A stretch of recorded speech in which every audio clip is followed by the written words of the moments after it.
Alright, hello people. How is everybody doing? Can you all hear me alright? Is the music a bit loud? Let me see. Hello?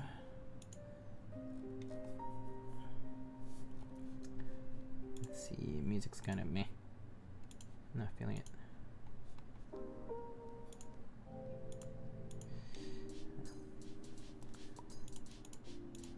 Sound test is good? Alright, good. Alright, so we have Mr.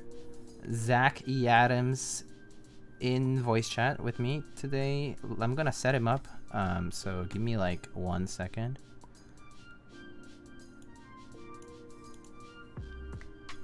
Actually, Zach, can you hear me?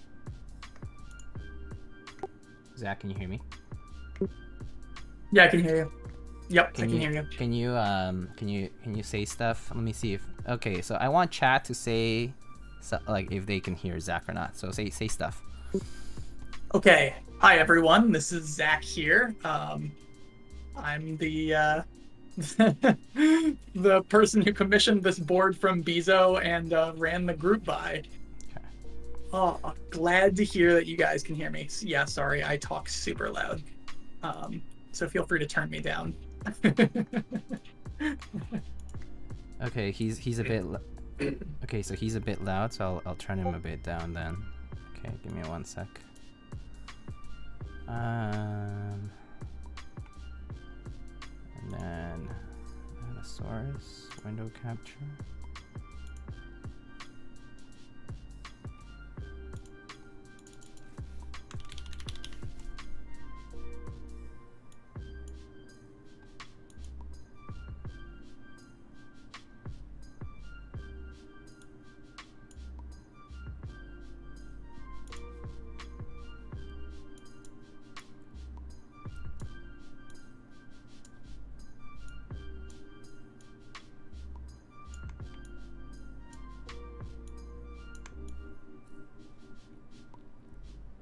All right, I think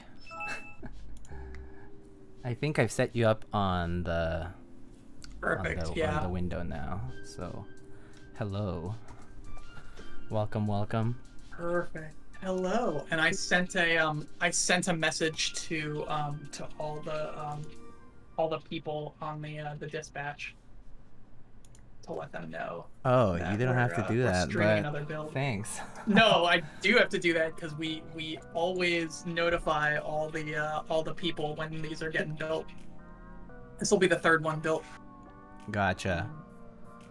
Yeah, I think it's only Bizo, mine, and now Pudsy's that are they're built. They're being built. Yeah. All right.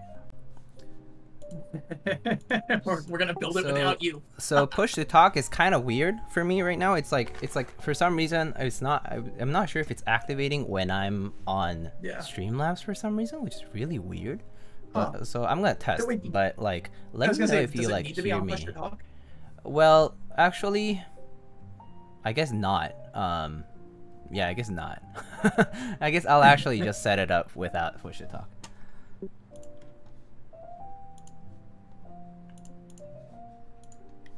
Yeah, I think this will work better, I guess. Yeah, probably. Alright. Yeah. Do you know any free design software for keyboards? Free? I'm not sure about free. Fusion 360, there's an educational license if you're in school, but otherwise, yeah. Can you build keyboards in SketchUp or Blender? Try out TN, says Heine. Alright. So, it is late, so let's get right into it. I'm in school, but are you like in college? Because I'm pretty sure that you'll need like at least like a university level educational license. Wait, what? What did Putsy say? What is Putsy saying? Can you? Yes. Should you? For what? No idea.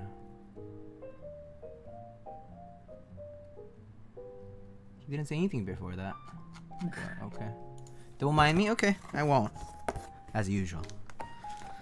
Alright. So here's all this stuff. So we got some C3 stabs. There we go. We got some, I guess that's the PCB. Put this aside. Oh yeah. Oh look, all my packing job. Did you already open all this stuff or no? I already took a brief look at it, obviously. Okay. There's this little screws. And you checked for the switches. Yeah, I was gonna say, and you checked for the what are they called? The bump-ons? Oh, are they supposed to be like in a very specific location? I don't know. You might have lost them, but that would be my fault entirely. No, I mean I can give them a. They were in the packaging. They're in that. I mean, I haven't thrown any packaging away, so if anything, it should be in here. They're like wrapped up somewhere in there. Yeah. I'll look. I mean, they're not crucial because like if anyone loses their bump-ons, like is it the standard 3M bump-ons? Because if so, I probably have a bunch. Yeah, I was gonna say there is no standard because it's a flat bottom case. Oh, okay. So it's just whatever I bought on eBay at random. Yeah, I was gonna say it doesn't really matter that much if you lost them, but I tried to notify people after I packed. I'll take a quick look. Like I said, because these are they were easy to lose. Here's the case. Let me see. Bump-ons. Are they wrapped in anything? They were wrapped in like the random like what did I wrap them in black? Is this paper? They might be in there. I don't know. It just looks like very. I mean, if there's something compressed in there, it's probably the bump-on.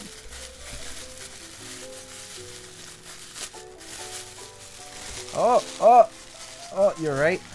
We got it.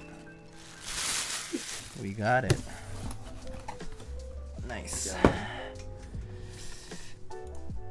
Perfect. I have no bump-on preference. Well, I mean, here's the bump-ons. Alright. So, obviously, my attention's divided today. Because... Sorry, everyone. Because we have a guest. It's the first time I have a guest on the stream, I think. Other than that one time Pudsey and Hugo called me and I was like, what do you want? Yeah, so how are you doing, Zach? Like, I know it's late. it's a late time to start. Honestly, I'm doing fantastic. I mean, work has fortunately been okay for me. Yeah. You already know, but no one else here knows. I already sold my my FMJ that this replaced. And so I'm back down to 3 keyboards.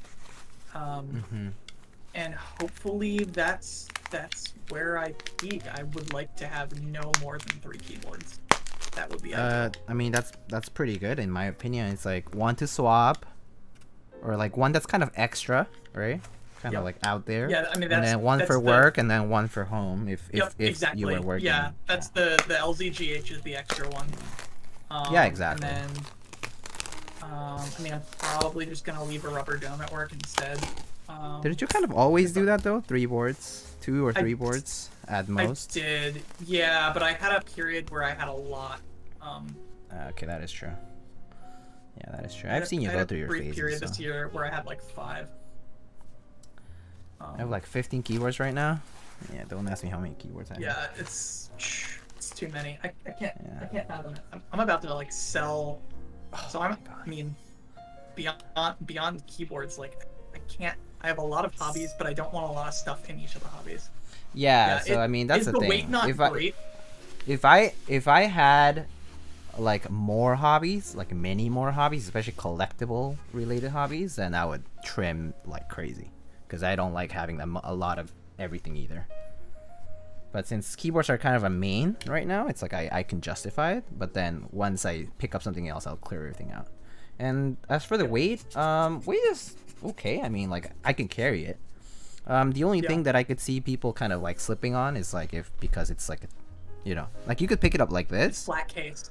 Yep. Like you could pick it up with one hand, but yeah, because it's like flat and like sharp. Yep. On the corners, it's harder to pick up for sure. And like, you know, yep. So it could slip. But other than that, it's like fine. So why don't you give people like an introduction as to what this board is about, because it's like, you know, it looks pretty simple. It just looks like a monolithic slab of metal. That's a tray. So you should kind of explain to them what it is. Yeah. So okay. So this keyboard comes from the question from, you know, from an external view, from someone who doesn't know about mechanical keyboards at all. It's like, okay, would you like a smaller keyboard without keys that you don't use? Like a lot of people don't really use numpads, so it's like, okay, would you like a keyboard without, you know, your numpad because it's just in the way, it's just too big? And a lot of people would say, yeah, sure, I don't use that. Okay. And then that's how you get to, you know, a TKL or a 60% or a 65 or whatever. And then,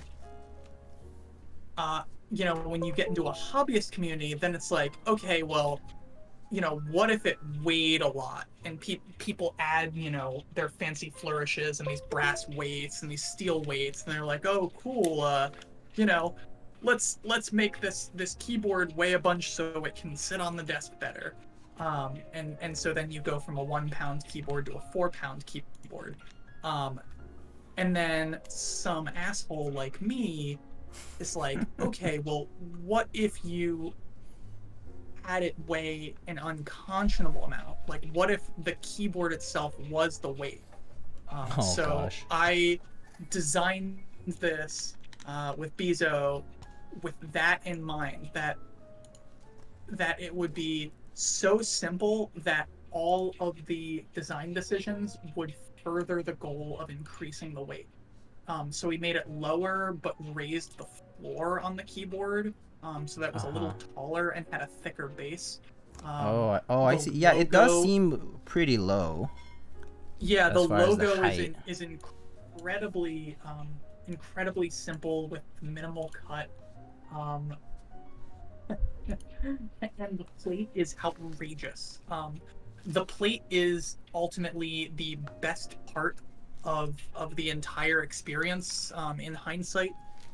The plate is a 4.5 millimeter thick stainless steel plate with minimal options available. It only supports split right shift, split backspace. Those are the only options. And stepped or standard caps. That's it. Right. So 3 options. Yeah, so like the pretty standard, I guess, 7U bottom row and then miscellaneous layout options. Exactly. Yeah. And so the layout that I use is that layout that you have on your desk right above it. That's exactly the layout that I use. And yeah, so actually that is the layout we're going to be building with. So I actually was going to unwrap the plate, which is allegedly egregious. So let's do that. Yeah. And actually, I guess to be fair, I don't even use step caps, but I think that's the options that most people use. Yeah, it's just people like it for the aesthetic choice, right? Yep. So there's our good, Mass Chan. Plate. So the plate is just ridiculous. Like if you tilt it, ouch. It's just so thick. It is such a big plate, and you can try to bend it on stream. Like you can't bend it. It's really sturdy. Yeah, this is like. It is ridiculous. Yeah, this is super thick. 4.5 millimeter thick steel plate. Is that right? Stainless steel. Steel. Yep. It's all 316L stainless steel. With PVD coating. Yeah, I'm gonna bring my the weight. I mean the scale. Yeah, it's let me see what my postal scale had it at.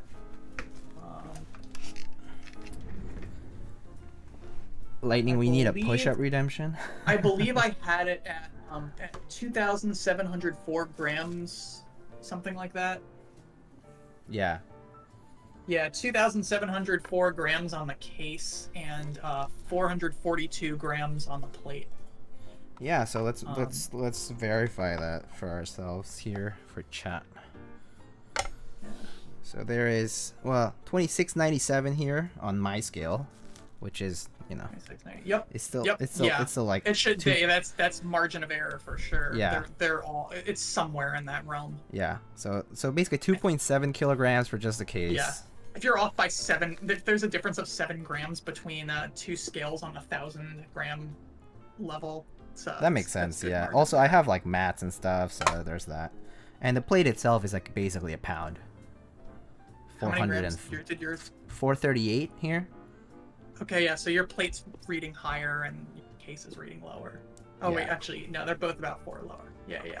Yeah. So I mean, I'm pretty sure it's because I have a cheap kitchen scale.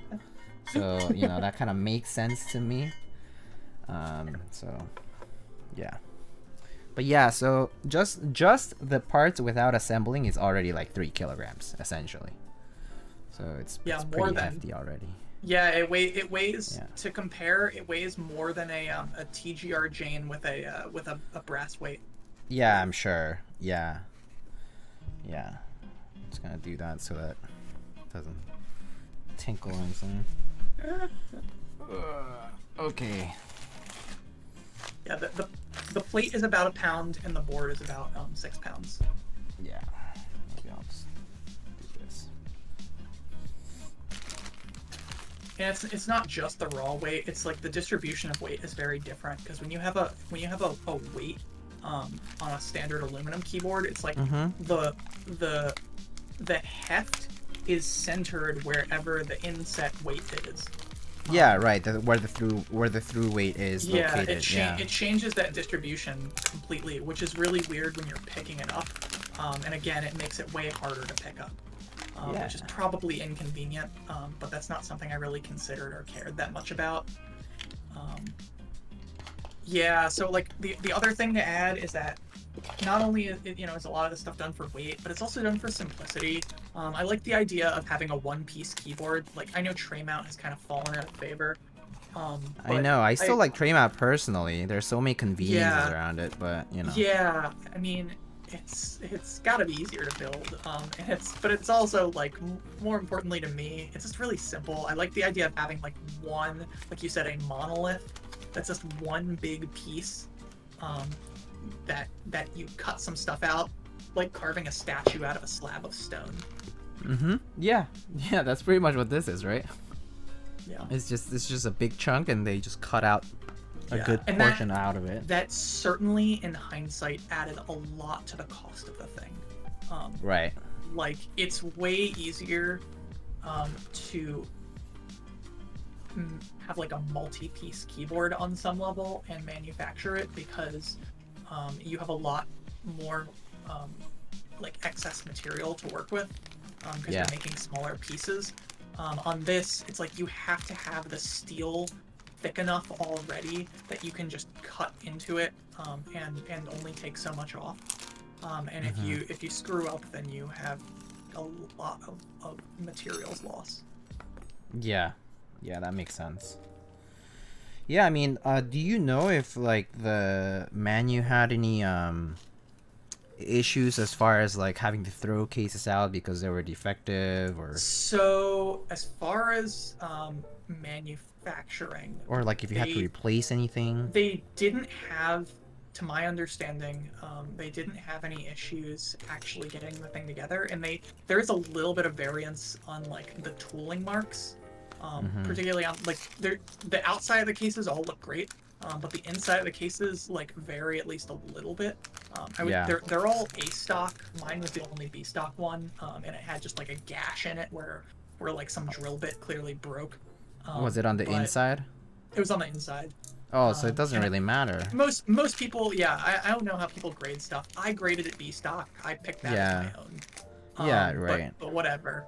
Like, but yeah, they had some tooling marks, but I don't think they had any issues like tooling the thing.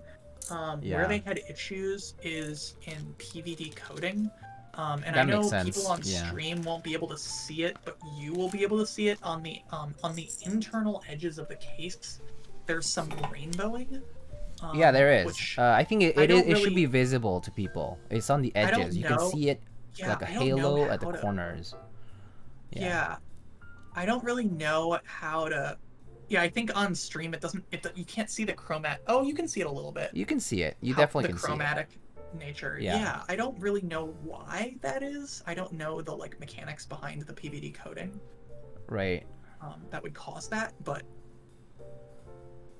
I mean, it has something to do with PVD?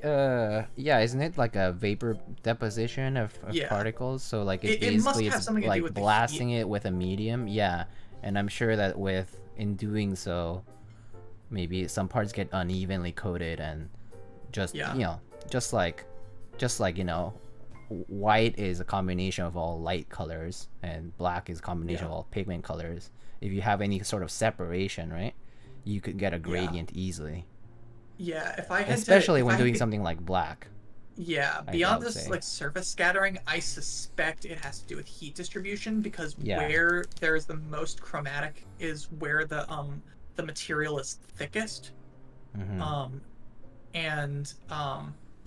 I mean, I know at least a little bit about the steel bluing process from watches. Right. So I know that the steel changes color at different temperatures.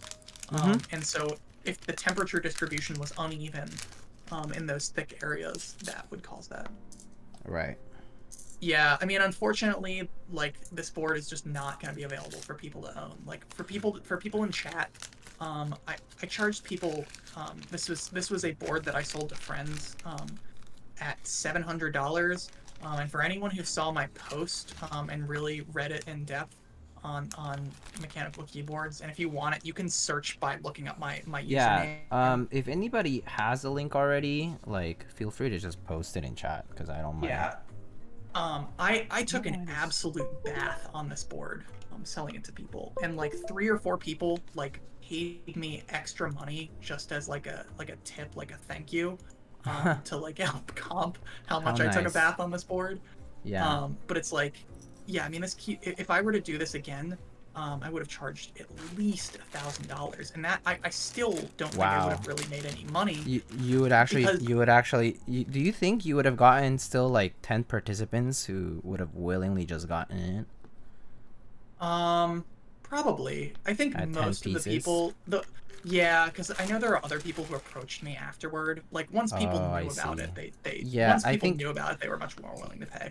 Yeah, I mean, there's obviously, I know that you yourself kind of enjoy the exclusivity aspect of it, and the fact that it's limited, the fact that it's unique to you, that kind of stuff, right? But I'm sure I'm sure that some people kind of also feel the same way. So when they saw that it was something special, I'm sure they would be like, oh, hey, wait a second, I want that too. Because it's so unique. I'll never see that again. And part of the reason that it's so rare is that, it's just like I didn't want to freaking run more than 10 of these because it was hell to ship.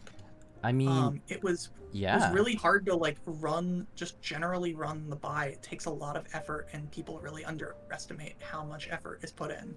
And if you take a look at that post that was linked in the chat, it really was a lot of work and a lot of planning in particular.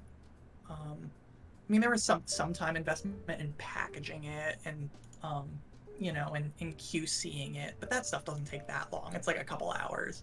The planning was like 10 or 20 hours worth of effort. All right.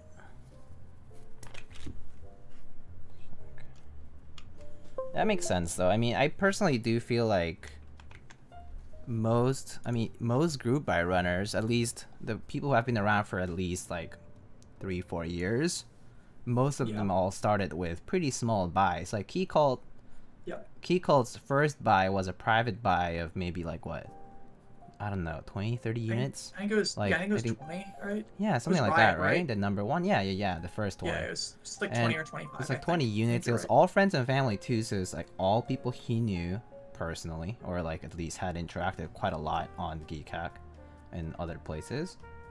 And the same thing with like, I mean, TGR's wasn't a private buy, but the first buy was 20 units as well, right? And then like any friends and family buys thereafter were like at most, I don't know, I'll say like 18 units, 15 units at a time. Yeah. So they were all small. So and I think it makes sense, because like I don't think it makes sense to do such a large kind of buy for like all these people when you're still first trying to even figure out the logistics, like the costs, and those are so like they're so labile too. Yeah, like over time, especially right now during a pandemic when like shipping embargoes are placed and stuff. Yeah. I mean, well, so here, funny story that I mean, when I made that post, I still hadn't even paid the shipping yet. And so I estimated shipping at 500, and then Biso was like, that is way too much. I would say it's going to be 200 max. I suspect your shipping is going to be 100 or 150.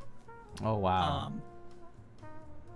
And I would like you to take a guess how much shipping cost just for shipping these from China to my door. Yeah. Gosh.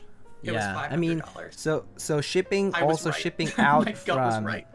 Yeah, and also shipping out from your place, I guess, because you received all the units at once, right? So that part was cheap. So I overestimated the costs on that, mostly because I did not realize how much money shipping cubic would save. Oh, that's right. So if you ship priority mail, right? Cubic. Yep. Yeah. If you do priority mail, pirate ship cubic, I saved at least a couple $100 on shipping these. Very nice. Yeah, that's awesome. Also, like, I don't know why V is you... not opening. Sorry. Did you see the like shipping label on yours? I think it was less than $15. Well, I don't have the shipping label on this one because I either removed it or actually, well, it was taped over probably, right? So, because it was, yeah. Or actually, no. Yeah, I probably removed it out of privacy concerns. No, that's fair. I think it's probably in the bottom of the box over there. Yeah. No, I just meant for like if you were gonna peek at it to see how much it cost. Yeah. All right, Dashkov, thank you so much for. Holy crap! It's 1 year. Wait, so did you just unlock the new sub badge? So I have new sub badges. I just added them like last stream, and they're like these little 90s style retro lightning icons. And my VA is still not opening, which is really weird. But okay, I'm just gonna test the PCB anyway.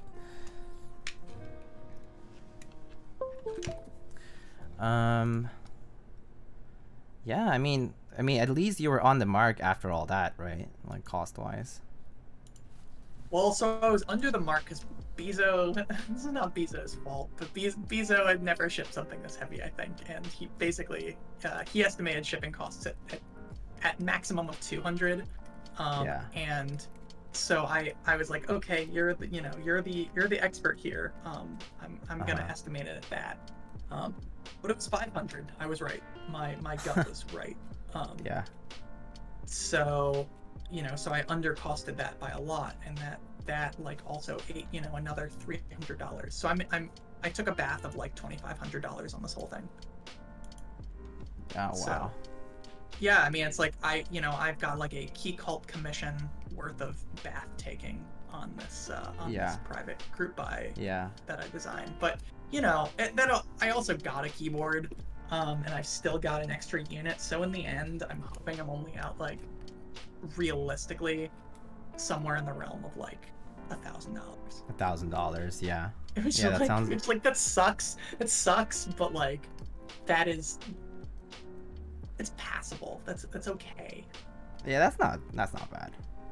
People have spent an extra $1,000 for a bunch of things. I mean, like a bunch of other stuff. Like even the most random things from like mishaps and like buying something that they wanted or like travel, or like crazy. Like, Exactly. Car. So that's fine. Like, whatever. Insurance. It's like random shit. Yeah. Yeah, exactly. So yeah, and as people, you know, saw early on, I don't have a car. I've got Trusty Steed right here. Yeah. Oh, I see. You can remove the founder icon and get the normal badge. Oh, I see. Yeah, Dashcop, you can switch to your normal badge if you want. It's probably cooler anyway. Lost money in every keyboard project you've worked on. I mean, Pudsey, you're about as good as Simon in management. So I think that kind of makes sense to me. So it's a low blow. It's okay. This is how we talk. You know, I attributed Simon in my post. Oh yeah. You know, Simon talked about on his YouTube video about passion projects like this, how you have to you're supposed to prototype your passion projects, otherwise you're a scam. This was not prototyped, if I recall correctly. This was not prototyped. This was just a single shot in the dark. Yeah. And actually we actually almost fucked up. We truly did almost fuck up. How so? So the stabilizer cutouts for the enter key are backwards. But they are so big. South? They're south facing. Okay. But they're so big that there is sufficient clearance. Oh, you're right. That's so funny, actually. But we like, this was like tested out after the fact. It was like, oh shit, and Bizo was on stream when we were QAing this. He was like, hilarious. What have I done? Oh gosh. Yo, Jinte, welcome. 29 raiders. Welcome to the stream. What's up, guys? Juego. How are you all? How's your stream, Jinte? How's your M65 build? I think I saw that you're building that. But yeah, dude. I mean, that's kind of nice that the stab cutout thing was just not, like, luckily, because the plates are huge. I mean, yeah, like all the cutting for the thick plates is a lot of money, probably. Yeah. So chat. Anyone want to take a guess without having seen this? Don't cheat. Don't look at the spreadsheet. I want you to take a guess how much it cost to manufacture. Just the manufacturing costs alone for each plate. There are 10 plates made. Take a guess how much each unit costs to manufacture. I kind of imagine like the plate would have cost more.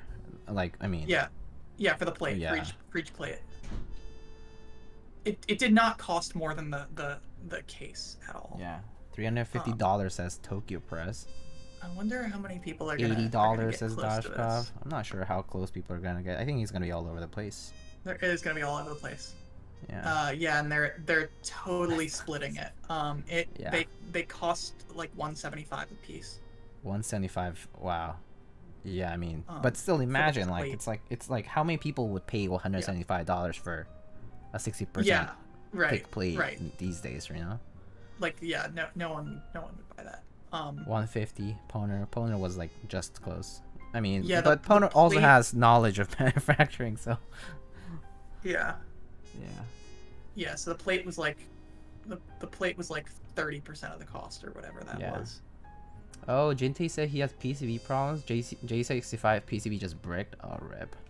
Are there any PCBs that fitted? Actually, Jinte, I think if you are willing to slightly mod the case, you can actually get one of those KBD fans, MK67 PCBs, and it's usable with with M65. But you do have to mod the opening of the port slightly. Yeah. Oh, I misspoke. It's 142. 142. Oh, it's actually So Poner's guess is pretty much right on the mark. Yeah, because he said 150. It's basically 142 plus Small flat rate priority shipping. Yeah, but that's a 10-unit order. Yeah. And that's just the manufacturing. So like, that doesn't incorporate any of the other costs. But yeah, I mean, I put everything. I put all my costs on that spreadsheet. It was like I put on the costs for all the tape that I used. I didn't have to add any other packaging materials. Yeah. Because they sent enough. But I put the screws on there just so that everyone knew what everything cost. Because like you know, people going into this, they aren't thinking about that. They're like, oh yeah, like one whole set up, like a case, a plate, a board. But they don't think about all the like little minutia. Yeah. Shipping, all this other crap. Yeah. Jinte asks, hold up. Jinte asks, I may be down for that. Do you know anyone who's done it? I did it, Jinte. I modded an M65 for somebody and put a KVD fans MK67 PCB with like the USB-C port. It's doable, but you do have to sand your case slightly. Like if you have a Dremel, great, but or otherwise, I just used a hand file to file it very slightly on the interior, and it's not noticeable because the case was also black. So and because I did it from the inside, you can't see it from the outside. So yeah, but it's doable. You just need to look at how the plate and the PCB fit with each other, and then just basically file until it fits. Yeah, KVD 67 Mark II PCB. Yeah. I'm gonna refill my water. I'll be right back. Sounds good.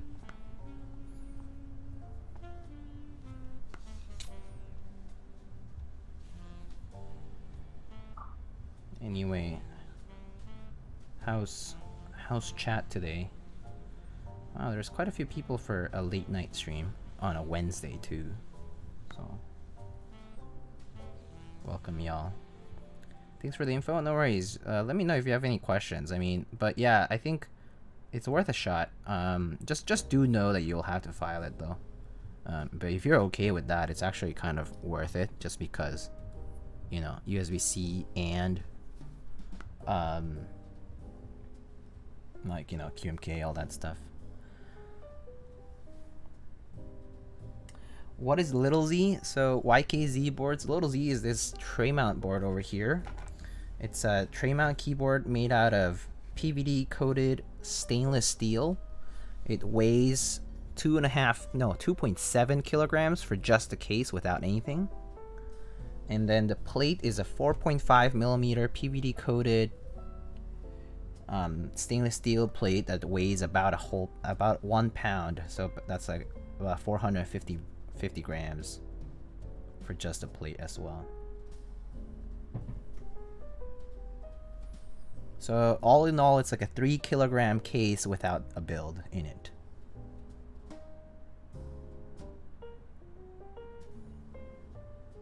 So yeah, probably the heaviest 60% ever. Yeah, that sounds right, because it's all steel.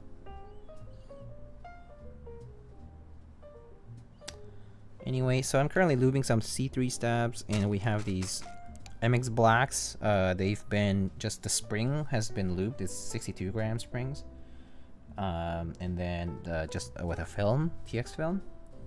But yeah, that's pretty much what we have. They're pretty much stock though, and they're actually fairly smooth switches. So we'll see how these sound though, because I honestly don't know what to expect. Yeah.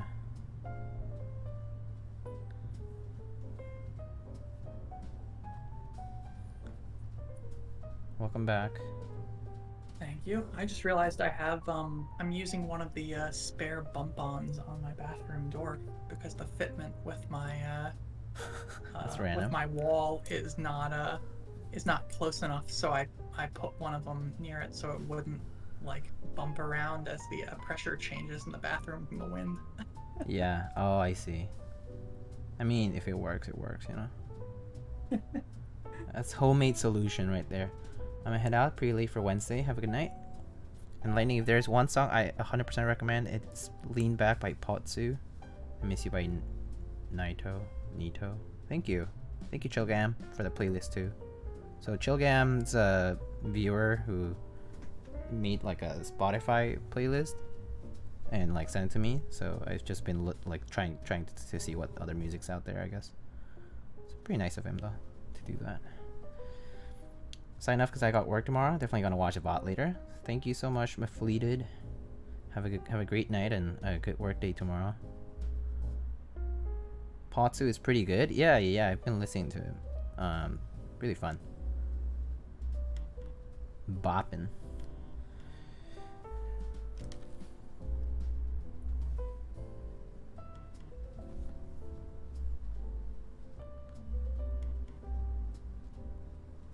So how are you? Are you currently using your little Z, Zach? Yeah, I'm definitely using. How do you like your PPS caps? Are they like glassy? Cause you're probably the only person I know, well at least in my vicinity, who uses PPS caps right now. I think Biso has them. I think yeah, people have them, but nobody uses them. I think that I know because they're like, oh, it sounds like glass. Let me see if this works. I can put this near my my oh, it's keyboard. Okay. I mean, I think you have a link. You have a typing test on your thing too, so I think that works fine. But yeah, it's basically sounds like glass. It's like typing on like. Is that audible? No, yeah. I think it's not triggering the mic. But yeah, filtered by Discord. Yeah. Anyways, yeah, I like the sound. It's particularly on the spacebar, it's ridiculous. I actually wonder if this case is gonna sound any tinny or like hollow at all. Yeah, that's what I was wondering. That's what I was afraid of. Because it's so thick that I kind of feel like it might just get dampened onto the desk. Like, you know, like it might just get like shock absorbed to the desk because it's so thick and, you know, instead of just bouncing off the case. Yeah, but I don't know. We'll see. I mean, especially with these stock switches, I think it might vary. We'll see how it differs today. Cause you know, Pudsy's like the only person who would ask me to build with something stock. Yeah, aside from a few other people switches who are like who ask me like, oh, like maybe if it's like a box switch, it's like, oh, they're like fine with stock, cause stock box switches are actually super smooth. Yeah. Yeah. Oh.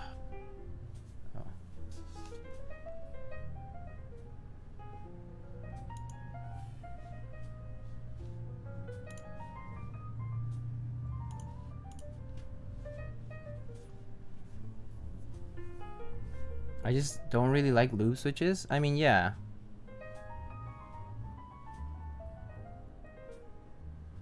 Someone just DM'd me. Someone in the stream says, I vividly hear that you are still in the process of selling every unit. No, that is not really correct. That would be. I think you missed the boat a little bit. They're all accounted for except one. There is a last unit that I have to figure out what to do with, but. Gosh. I mean, but you're like taking your time to figuring that out, I guess, right? I'm taking my damn time. Yeah. It'll be like a holiday. It'll be like a Ghost of Holidays, you know, like Ghost of Christmas Future or some shit. It's gonna be like, oh look, Little Z sale, end of the year to celebrate the end of 2020. Oh, shit, to cover. Yeah, I'm thinking about that. I am actively thinking about that, and I explicitly did not rule it out in the early discussions about the board. I told people to much excitement, honestly, from my fellow group buyers here. They were like do it. Nice. Pudsey says, I don't really like lube switches for some reason. One preference in switches. Opponents like is you're a heathen. We've only used one board with good lube switches. Oh, I see. I mean, I think CFO also uses like RO59 lube switches, which is basically the feeling of stock, but very, very, very smooth. Because RO59 is basically a dry cured layer of resin essentially on top of plastic.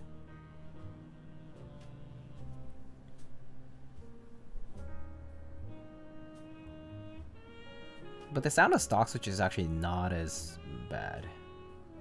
If the rest is fine, like your stabs and stuff. If your stabs are rattly, that makes it way worse. Just finished my Maja board and was wondering how to reset. How to reset the PCB? There's a button at the bottom of the PCB. Help mubdn. It's like at the center in the bottom of the PCB. My favorite linear switch? Pretty much any smooth, like MX linear is fine with me. It doesn't have to be red or black or whatever. As long as it's smooth, it's okay. Because the rest you can just mod on your own, like you can spring swap. What's a little Z? I should write a little... Okay, hold up. We need a little blurb that I should put as a command that says little Z, and then it'll be like the little Z is this. Yeah, okay, I should do that. People keep asking, but I don't want to say the same thing every time. Let's see. The little Z is a 60%. Custom. Big ass. Privately commissioned. Yeah.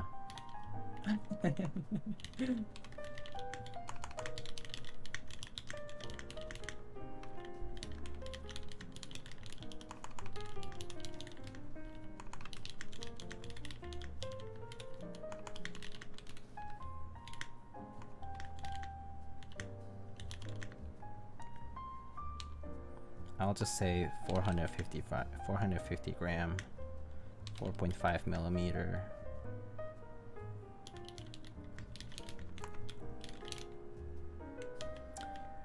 Dora Explorer. Yo, what's up, man? First time catching the stream, I guess. It's so ironic that Dora Explorer came to a Diego stream.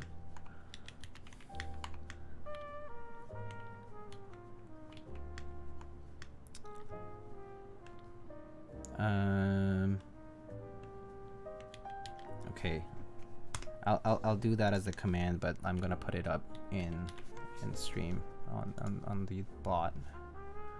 Just need to do that now. Let's see. Add command little Z.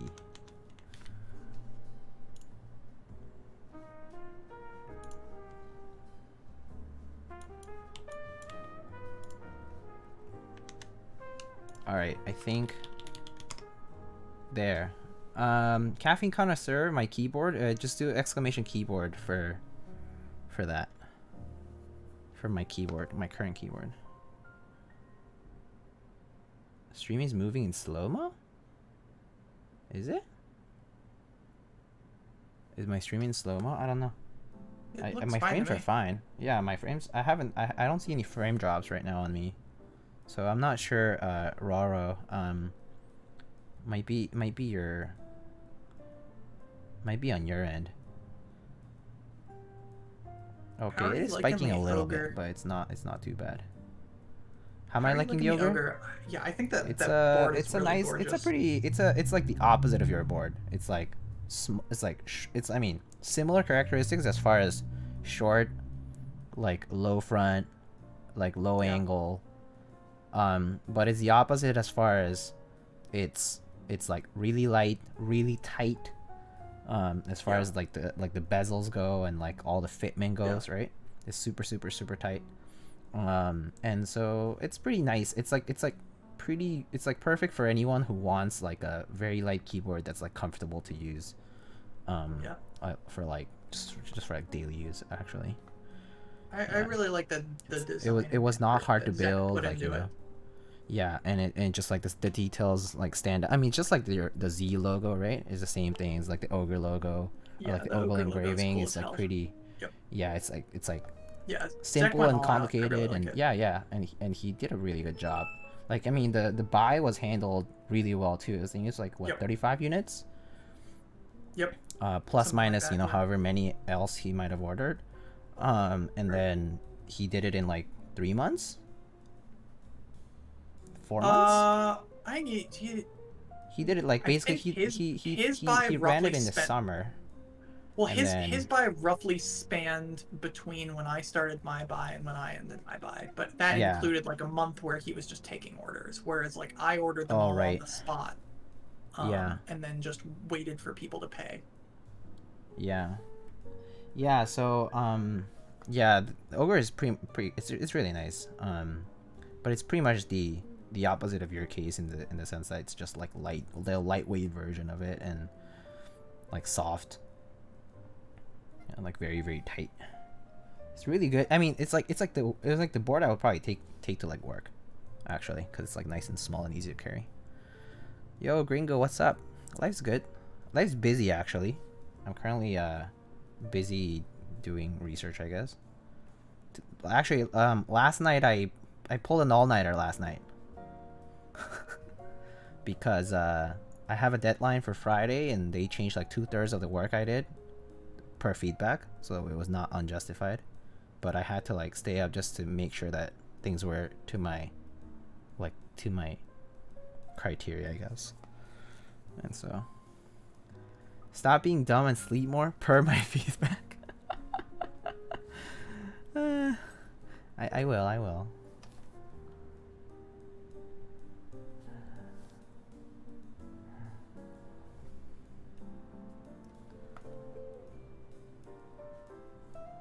Studying up for your CMTSE? What's CMTSE stand for? Is that like a machining related thing? I actually don't know what that stands for. Never.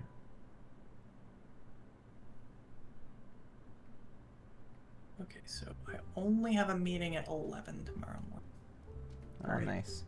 We'll see how that goes. I have to run my FMJ to the post office though. I mean, could you run it on a lunch break? I could, although I like getting it in at like the crack of dawn, because then I know it's going out on the first truck. Oh, true. Then this person can get it by the weekend. Oh, I see. Yeah. Huh. Cool. Yeah. So Gringo in chat, he's like he does like sales, but in like machining. So he basically like sells like CNC stuff, like in the US. So it's pretty cool. Wow. He knows a lot about like, that kind of stuff. Yeah. Did you hook up Salvun with all of his manufacturing equipment? Are you his sales rep? I mean, Salvin's in Belgium, so I'm pretty sure he probably has his own. I know. Yeah. But they do talk with each other, I bet, because you know, machining guys. Community cannot be that large. Right, like there's a limited number. Yeah. Him and I are homies. We try to get him a Mazak, but he has space limitations. I assume it's but like the biggest version of something. I have no idea with brands and stuff or models. So, but I mean that's cool. Salvin needs a bigger garage. I mean, it's kind of crazy that he runs it out of his own home, basically. Yeah, it's wild watching it. Watching his. That's the most impressive thing. Oh yeah, like when he's moving all his. Yep. Yeah, like when he had to cut like a couple extra inches of stuff out of his wall. Yeah, out of his foundation. It's like, oh yeah, here's some bricks. Oh, we're just gonna chop them off today. Yeah, I assume like knowing him that they then add like concrete or something back like to help support. Oh, I'm sure. Yeah, probably. I mean, also not to mention because of like noise and like right. Overall like permissions. Yeah, the whole thing is wild. Yeah. Yeah, I wonder if you could even. I'm pretty sure like in the US where you would not be allowed to do that at all, like running it off your own home. Like that, even if you like had neighbors who are compliant and stuff. Pretty sure like not even sure if like they would let you do that. Roro, how would one go about getting these types of buys? I know it was private one, but see if you had any tips. I mean, it's just knowing the right people and being there at the right time at the Yeah, at the right place and the right time, really. For a lot of these, that's really what it is. Yeah, for most of these, it's like that. I mean, it's a private group buy in the sense that it was pretty small. Yeah. But I did openly advertise for it, essentially. Not advertise, but like, it's basically like talk hey, about it rather. If anyone's I openly talked about it, and I was like, hey, if anyone's interested in this, hit me up. In like Key Chatter Discord and in RM or like Key Chatter Slack and yeah, like customs and stuff. Yeah. Yeah, it's like I basically went up to like where the rules limits were. Like, I'm not gonna open like shout slots are this much, pay me the money, whatever. But it's like, if you're interested, I'm running this project. Yeah. You just have to be like active in the right place at the right time, and then like you just get the info and then you just participate. I mean, like that's kind of pretty much how most private buys just really happen. Or sometimes like people will hit you up, like they'll be like, oh, like I heard you were looking for this, and I'm about to do this, and we have an extra slot or something. It happens. That's really how it goes, though. Yeah, I don't think there's any magic to it. Yeah, it's far less Reddit, far less Geek Hack, far more like Discords and Slacks. That's like really where the movement is going on. Yeah. Karens would be at your door in minutes if we did that here. Oh, he means a CNC. Yeah, for sure. We already joined the video today. So Zach, I should probably write like a text box for you, but this is zacheadams. He is the person who commissioned the Little Z, which was a 10-unit private commission group buy. Obviously the board's namesake after him. And yeah, it's just a friend of mine. Actually, Zach is one of the people who introduced me and put me deep into the rabbit hole early on when we met in DC. I remember the exact date, December 3rd, 2016, when I went to my first mechanical keyboards meetup. Almost 4 years ago today. Almost 4 years ago. It's crazy. Like 2 weeks and that was 4 years ago. Like I would have joined the community 4 years ago, like in a more serious way, because I was lurking around before, but they never knew of like meetups and stuff. And I think that was the first DC meetup too, actually. Right? Yeah, it was DC Meetup 1. It was being run by Max. Nafs and Max and Nafs Asp. Yeah, and Mike. Michael, yeah. Mike. Yep. Which I looked him up today because I was trying to figure out what the person who bought my FMJ was asking. Oh, I see. Makes sense. Like about other like traditional keyboards, and mentioned the hammer, and I was like, I know a guy who had an FMJ and a hammer and an OTD 356 Mini. Yeah. And like, I was like, where is Mike? He hasn't been on Reddit in over a year. I mean, I think he's just totally detached from social media, which is understandable. Yeah, makes sense. Let's see, where's text boxes?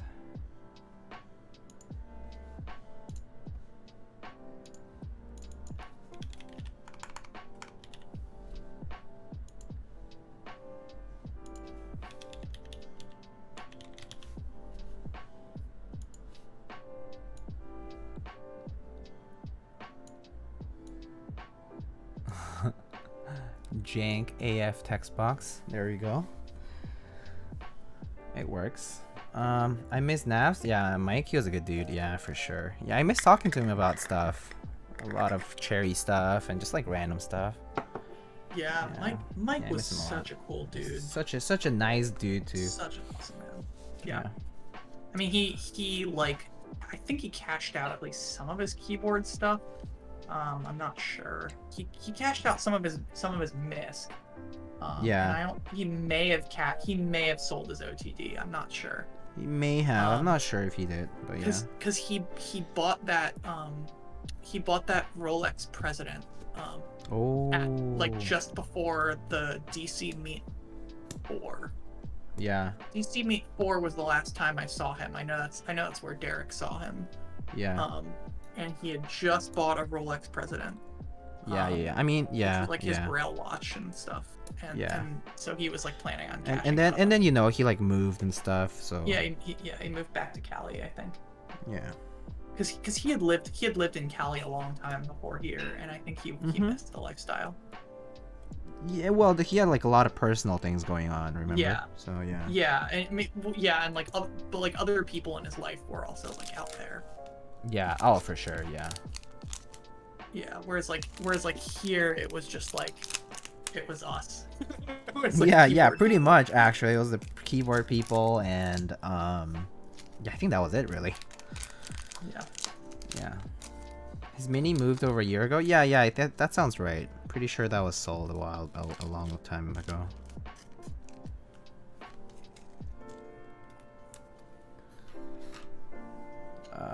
Let me see.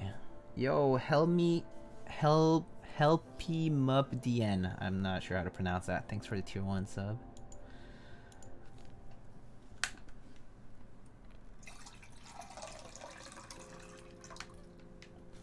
Let's see.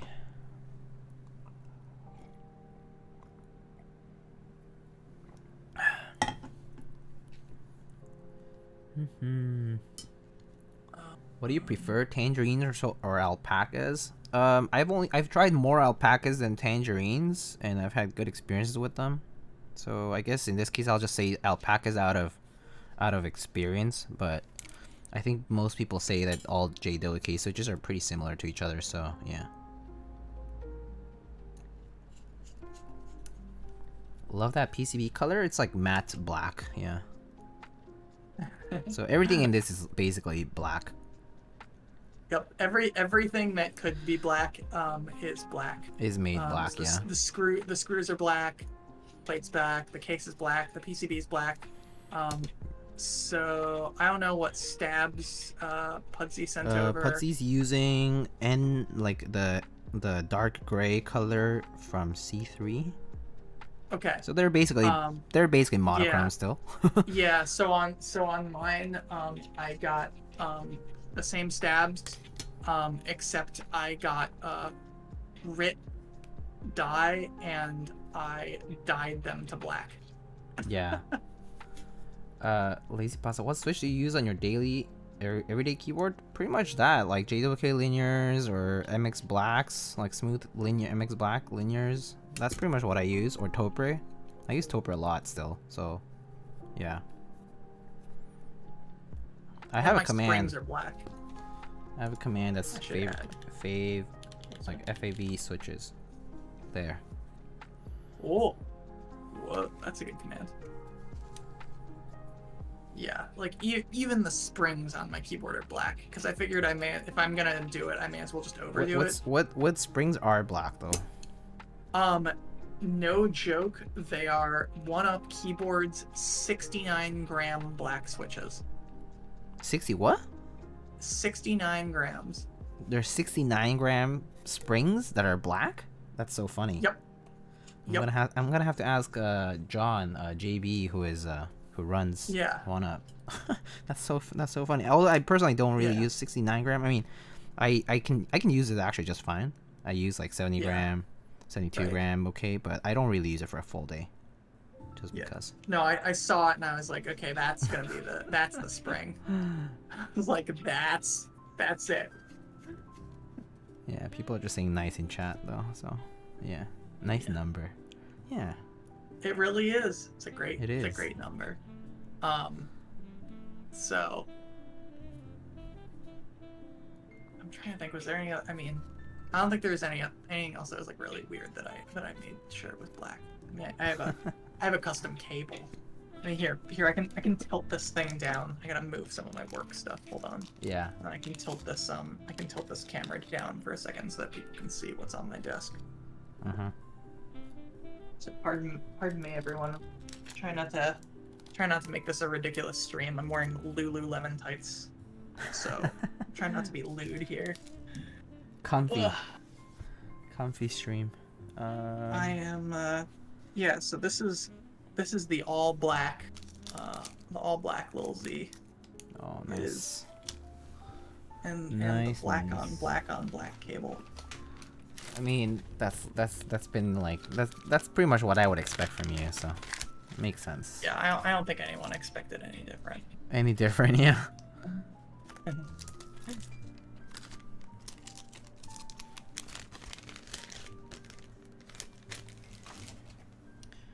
All right.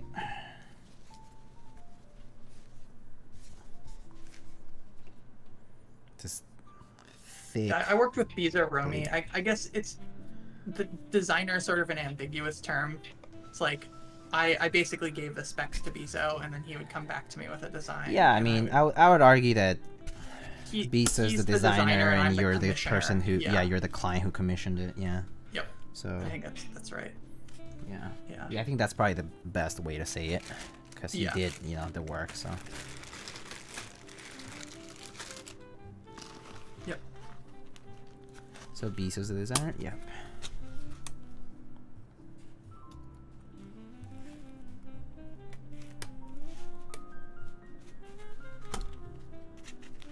Remember to push hard on those. Yeah, it's fine as long as it clips. It's okay, I think. Yeah, I don't think anyone's like, well, anyone. It's only been 2 built so far, but neither of us ran into any trouble. Yeah, I don't think it's. I mean, this build should be pretty simple. So. Also, these have like the pin mount, the pins for the PCB mount, so it's like even easier. Yeah, the PCB mount seems to work super well with this because it lines up so cleanly. And, yeah, especially for such a thick plate, it's just easy. Yeah, and Josh's PCB is so anti-Swiss cheese, which is exactly what I wanted. Yeah, it's great.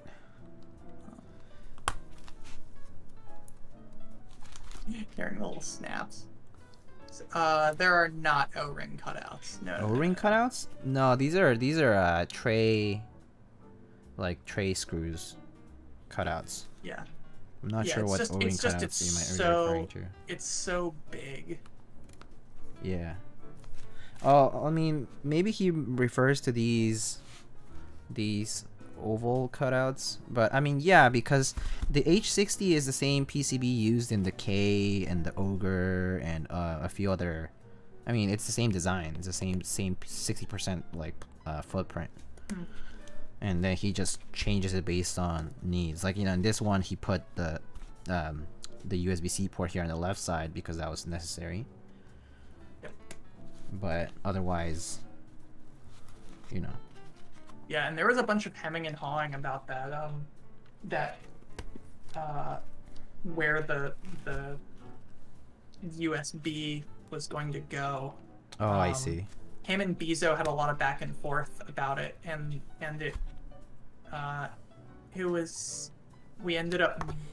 Josh ended up moving it like 1 millimeter forward, like so that it would poke out a little bit, because I think he previously had it flush. You can see it from the vertical of the camera. Yeah. You if mean Josh on is still in chat. Oh, you mean this part here? Like yeah, so you can. Yeah, it sticks out just a little bit, and I think he had it flush. And there was like there's like concerns over whether or not it would be reachable by the USB cable. That makes sense. I think that's fair.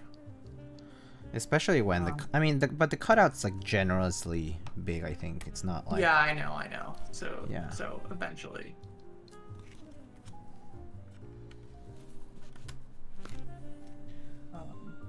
All right, I think this should be enough to test this out.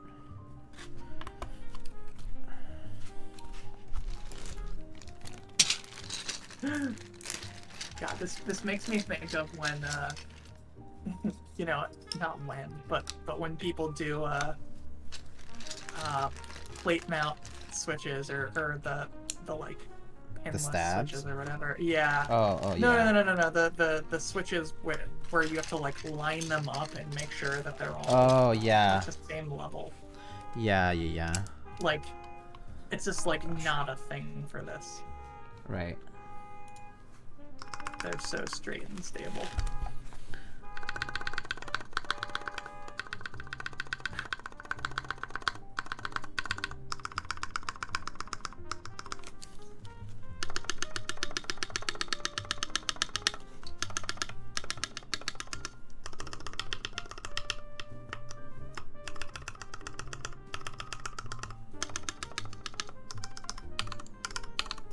You know, the good thing about stock switches is that if there's no rattle in the stabs, if whether it's scratchy or not, there's no difference because you can't tell.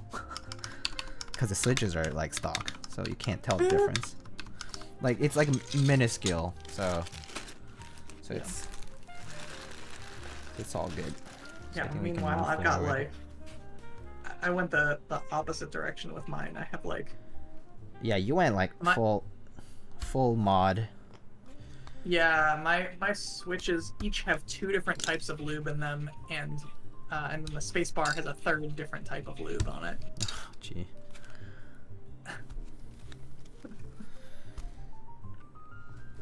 Max wouldn't let me do my wouldn't let me keep my spacebar with the same spring as all the others. Oh really? Is he picky about it?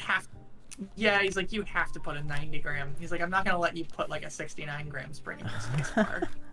He's like, you have to do like a heavier spring because the spacebar is really heavy. Oh, I guess so. Yeah. And I was like, especially for the PPS caps, it makes a little bit more sense. Yeah, I mean, I can't tell the difference at all, honestly. I can't tell the difference.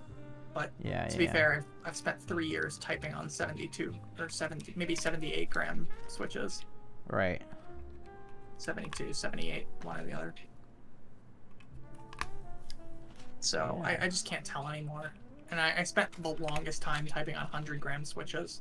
Yeah, I know. I mean, I remember when you were doing your, was it your tactile gray board? Or VA yeah, I had linear grays on the VA. A linear gray, that's right, yeah. I remember and I had 98 grams swapped in on my my TX84. Yeah. Yeah, I remember all this. I mean, I think one of my first custom builds was that Duck Eagle of yours. That Visionary, I think, still has, actually. Oh, no shit. Visionary's got it. Yeah, he's that's a 68 he brings it up every so often. Yeah. That one's, I think, 68 grams. I think that was right, yeah, 68 gram gold springs in the Silent Reds, the RGB Silent Reds. That what's his name? Was it CMD who like harvested them from like a Best Buy keyboard and returned the damn Best Buy board? Oh my god! So the story basically is that a friend of ours, like a mutual friend of ours, community friend of ours, he bought a keyboard from Best Buy, like an OEM keyboard, like a Cooler Master or whatever, with the Silent Red switches, because this is back when Silent Reds were not sold standalone. Okay, like you could not find Silent Reds unless you bought like a full keyboard. It was like a Logitech board or a Corsair board. Or it's like one of those boards. And he basically desoldered the switches out of that, like bought it from Best Buy, desoldered the switches out of that, and then put like random like Gadrons or whatever in. I think it was Gadred. And then Ari made that shit, just returned it. To Best Buy. Yeah, and I think I can't remember whether I bought them from him or I bought them from someone else who did that. I bought it from someone who harvested a Corsair board. I think he may have just given them to who was it? Moist. I think that was what was in Moist's board. I think that was right. For his. I think that was for Moist board. I think I bought mine from some random person on Mech Market who harvested them, and I have no idea whether they returned them to Best Buy or not, but they harvested them. I mean, back then, if you had Silent Reds, if you had Silent Reds, it was definitely a OEM sourced board. So. Yep. And so then, we put them in Zeals. We put them in Zeal housings. Yeah, so actually, I know that obviously, like, Krellbit made the MX Xylent switches, which is basically Zeal housings and MX Xylent stems, popular. But this was before then. Like, this was in, like, early 2017. This was really, like, back when none of that Frankenstein sort of stuff was even out there. I think it may have been, like, the first, or at most the second recorded Zeal housing cherry red. It was the first or the second. Yeah. Because I think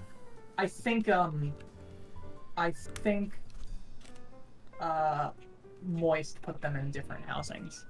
Right. Yeah, I think he might have done that too. Yeah. I think it was the first for Zeals. Yeah.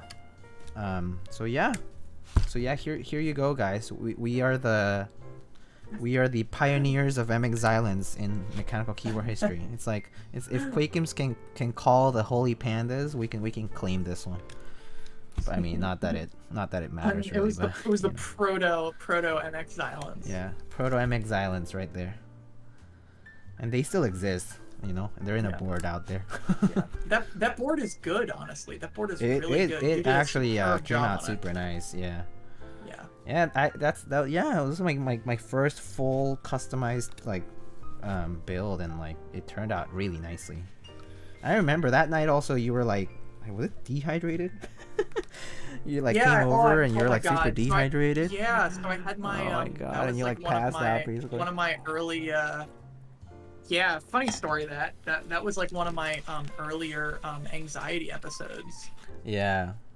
And I was like I like hadn't really what was it, like I hadn't really like categorized what the hell happened or why. I had one of those this past weekend that sucked really bad.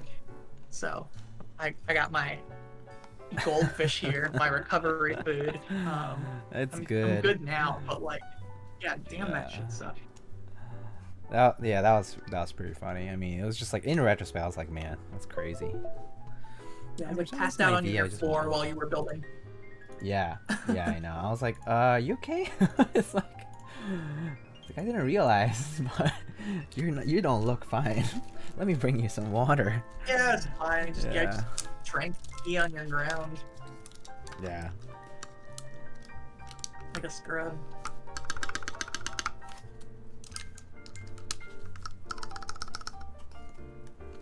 All right. So this actually Oh, it's so you're not hearing any crackling, are you? Any what? Crackling? Because my radiator's making noises. No, I don't hear anything. Thank you, Discord. Yeah, Discord's sound filtering is super good. Yeah. All right, I think we can start soldering. It's just gonna be pretty fast because it's like just 60%. Yeah, Max said it was like his fastest board ever. Yeah, I mean at this point we're just taking our time because we're just like, you know, in the chatter, just like talking about stuff. Oh yeah, and actually I don't think I've been to DC since that meetup, like the 2017 winter. I think I never went back again because of the with the newer venue. I think I never went back when the newer venue was up. Oh, so you haven't been to any of the ones that were outside Georgetown? Not outside. No. I went to that smaller place. Where was it? It was like Booper was there. Like okay. So you didn't go. That was a winter one. So I think. that place that was Meetup 3. Yeah, that was Meetup 3. Meeting. Yep. That was Friends meeting. So we went back there for Meetup 5 because they had complete renovations. Oh, I see. And their space was significantly larger when we returned. Right. So we had, you know, that meetup with like whatever, you know, 75 people there. 50 to 75 people there. And then, yeah, I didn't go to the ones after that one, so yeah, it was. Yeah, and then the next was like, you know, 100 or 150, and then the next one was like 100. Right. It was still there. We went back to that venue, and it held us pretty well. I mean, it was tighter, and it wouldn't. Yeah, Christine, you're at the you were at Meetup 5. Was where you got the Alice. Oh yeah, that was the last one probably. Yeah, that was the last one. Yeah. All right, this is gonna get a little louder, but you know, just FYI. More, but yeah. You know, that was the last. That was the last thus far. Right. Yeah, it was over. It was. We cracked at least 300, I think. It's pretty. Oh pretty wow. wild. Yeah, that's pretty wild for the area, just because, you know, it's just been growing. So really like, is. It's interesting to see. Cause you know, like the number one we went to, it was just this small, tiny library room at Georgetown, right? So like, very different. from back then.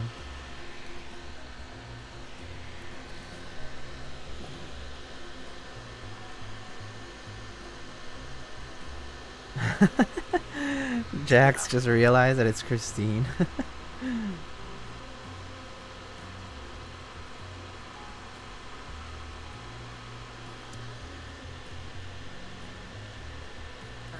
Hydrate. Sure.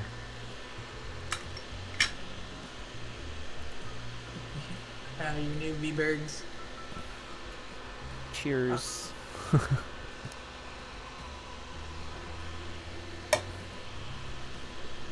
Speaking of clove stuff, I'm like in the process of cheers. Cheers. I'm in the. You're in the process of what? Oh, I'm in the process of more parting out of stuff. I mean, you know, I like shrink my keyboard collection. I'm also shrinking my fashion collection again. I've been all this stuff on this rack. You do that like once a year, don't you? I do, but not in this capacity. So I have been collecting one season of one designer of clothes, and I have, to my knowledge, the largest archive of clothes from this autumn-winter 2013 season of Jun Takahashi's Undercover. Oh my god. And I am... Jesus. And I am... 2013. Yeah, I'm gonna sell all of it. I've been collecting it since late 2013. Yeah, damn. Because I just don't wear it enough. Well, if y'all are into, if people are into Undercover and Jun Takahashi, just hit up Zach, because he's into expensive human fashion and all this good stuff. At the beginning of the pandemic, I finally did this project I wanted to do, which was make a tribute lookbook. For this season, and it was goofy. Like I looked like an idiot. It was very funny. But you know, it's done. I did the thing. It's like you do it, and then you record it, and you're like, okay, I did the thing. Yeah, I did it, and then I don't wear this stuff enough. Like, I don't like that I own clothes that I am afraid to wear because I don't want to put wear on them. Yeah. Like, I don't want this to be just an art installation that sits in my room, and it is. Like, I'm against that, so I'm gonna sell it. That's because I have plenty of other clothes that you know, many of which are worth significantly more that I just fucking wear all the time, and I'd much rather just keep the stuff that I wear and sell the stuff that I don't. Yeah, that's totally fair. I mean, I personally am into that, like, philosophy of using is better than just keeping. Yeah, for sure. Yeah. Yeah, so I'm gonna dump all this stuff. That'll significantly free up space in my room, because it'll mean that I take all of the stuff that's currently in my closet and I put it on that rack. And so then I'll have a lot more storage space in my closet, and then and then I'll also have a bunch more money. I mean, good for the holiday season and the upcoming, I guess, clearance sales. I'm not buying anything. I mean, I personally am not buying anything either. I don't have any plans to buy anything, really. I am gonna get another bike. Another mic, you said? Another bike. Oh, another bike. Oh, very nice. Have you been biking lately? I mean, the weather's getting cooler now, so. Yeah, I've been biking. I've been biking a lot. Oh, that's awesome. Yeah, that's it's really fun to bike in the cold. It is. I actually really like it. It's super refreshing. Like, morning rides are my favorite, but you know. Yeah, I don't have a bike anymore. I haven't had one since DC, actually. Like, since I was in the DC area. Like, that was the last time I had a bike, and then I sold it. New York is becoming rapidly more bike friendly. It is. It is actually a lot more bike friendly than most people think. People think, like, you know, it's urban sprawl and not green enough and all that, but it's actually really it has a lot of safe roads for biking everywhere. Like, you could pretty much access every borough from wherever you are. Just need to, like, know the rules. But yeah, it's doable though. I mean, people do it all the time. Yeah. So anyways, to everyone who doesn't have a bike, I recommend getting a bike. Biking is awesome. My brother and my dad are like lifetime bikers, and I for too long I was like, whatever. Negligent of it. I'm just gonna walk everywhere, and that was a mistake because biking is really fun. No, yeah. So I'm conscious of that, Christine. I really am. I am afraid of putting my bike or bikes in bike rooms, so I just keep them in my room. Oh no, got stolen from the bike room. Yeah, that's so unfortunate when it's like right in front of where you are, basically. Like it's like it's like at your home turf. Like it's just so sad. I mean, it's so sad that people just do that, you know? It's becoming pretty common. For sure. The draw of bike rooms to the thieves is that those are bikes that they know are sitting ducks. Oh, for sure. Yeah, because they normally just like sit in there for a long time. Yeah, exactly. It's like in some ways it's less safe than the street because like people can get in and there's no one who can see them. Using the angle grinders, and then they can just lift like 10. Not to mention these are bikes that nobody has seen, kind of, because they don't go out as much, and so like it's not recognizable at that point, like even just by the public eye. Your landlord sounds like a dick, Lindsay. I mean, you knew that, but your landlord sounds like a dick. But yeah, like they don't care that I'm keeping this in my apartment. My building super is like super friendly.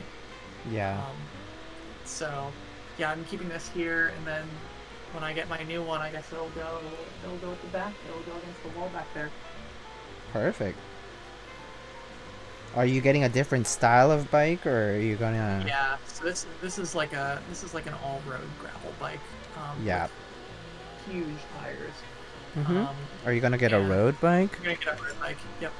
Nice. That's gonna be a big expense for sure. Yeah. I'm in the middle of the design. It's a full custom. It's a full custom titanium road bike. This is basically the spirit of zacheadams. It has to be a full custom. I mean, if the little Z is not an example enough to prove this, this bike venture is pretty much identical. And like this is all black steel. It's quintessential you. Yeah, it's just nothing else. But this new bike is gonna be titanium, and it's full custom instead of an off the shelf bike. And so I've been working with a designer on like all of the angles, all the tubing is at, like all of the diameter, all that stuff. Where the routing holes are. Yeah. Yeah. Oh my gosh, Pudsy's like talking about his terrible apartment experiences. Black water in the shower. Goodness. There's black water in the shower. You're living in 10 years ago, and you should ask why there are military contractors in your shower. That's pretty bad. I mean, I fortunately live in a place where the management's fairly responsive to any service requests, and like, I will show you my bike lock. Speaking of woods, this is my bike lock. Whoa! Holy moly! That's a thick lock. So this bike lock is very long. Oh, it's my tire bar. Oops. Sorry. Cheap. Okay. Nice PCB. Thanks, Heine. This bike lock is I hope you recognize it. I'm glad you like it though. Kryptonite 1016. Jeez. And I mean, every log is obviously cuttable at some point. Every log is cuttable to an angle grinder. Yeah, like it doesn't take long. And every lock is pickable. However, if you want to really discourage like basic thieves, if you're just riding around town and you're only going to leave it chained up for a few hours in a public area, what you need is something that can't be clipped or can't be quickly ground. So yeah. It's just a matter of time when you're like not attending to it. And the other key is that this lock, this single lock, can go through both of my wheels and my frame. Oh, I see. That's pretty long. So So that people can't take my wheels off. Yeah, that's super important because I mean I've seen a lot of people. Yeah, that's the huge lose their wheels. Like, if someone steals one of my wheels, that would suck. Yeah, it sucks so much, especially when it's like custom or something nice. It's just yeah. So I don't know. So the next bike will cost way too much. But I bet, especially you know, it'll stick around in my apartment and like yeah, there are so many ways to lock a bike wrong. Yeah, I mean, I basically gambled. I assumed that this lock would be long enough, and it was great. It's a good idea. Yeah. So Colin's in chat, and he's also into cycling. At least I know from the Insta. Yeah. But it's fun times. I want to get into it too. Honestly, I just haven't spent the time and money. This year has honestly been a chaotic year for me, financially, personally, emotionally, like in every possible way. But I'm kind of getting back into the hang of things. I think by middle of next year I'll be back in a good place. It's kind of already underway, which is great. So yeah. But yeah, I mean, but I'm definitely looking to getting back into cycling, or at least kind of getting a more solid start into it compared to before, and keeping it a habit and a hobby. So yeah.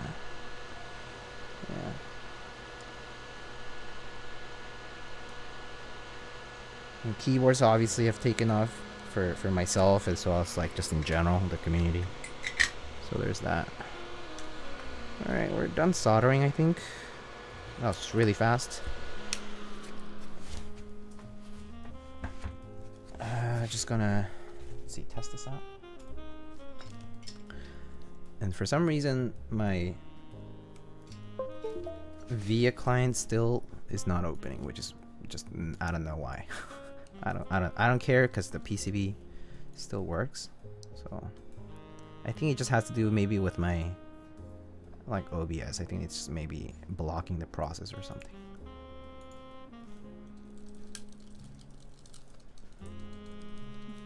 Message is being checked by my...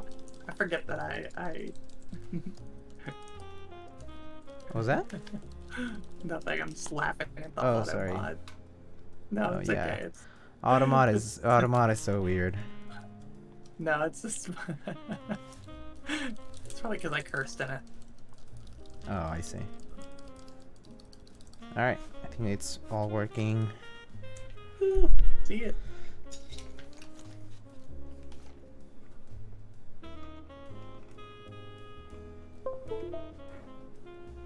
Amazing.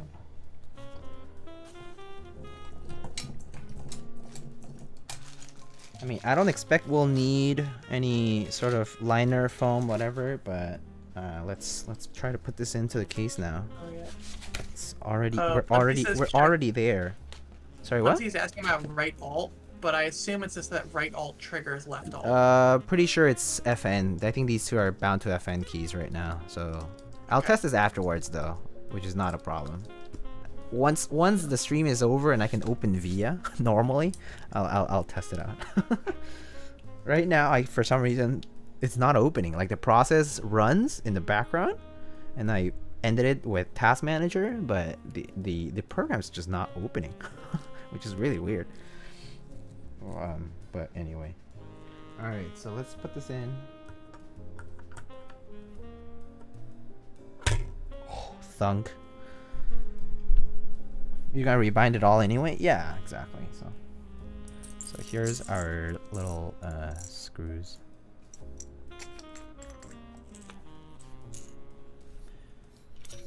Nice hex screws, which is great. Okay, let's try to line it up. Make sure it's nice in the middle of the case.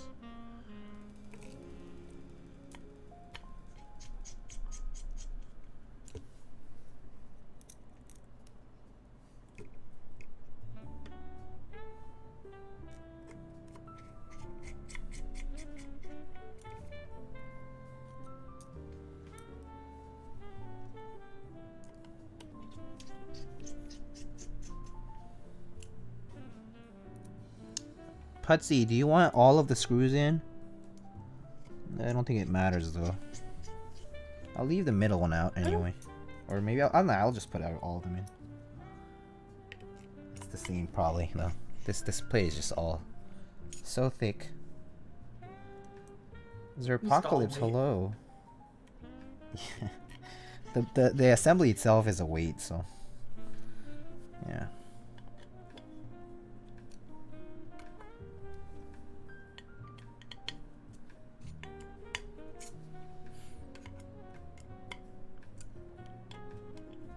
All right, that's it.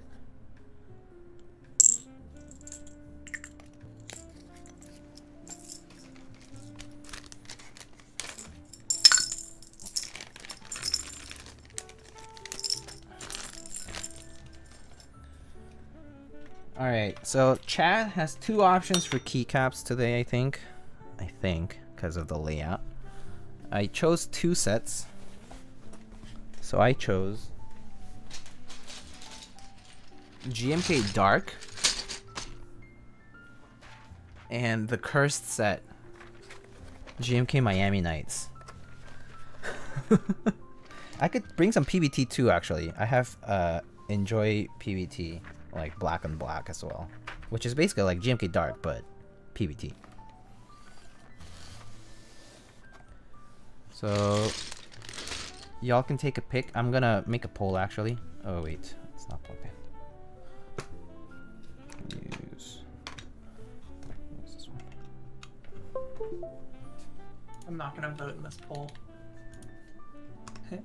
Any Why is it cursed exactly? Cause Ivan scammed people out of it. Miami Nights at some point. Anyway, so key set. Let's see. It's Miami Nights. GMK Dark.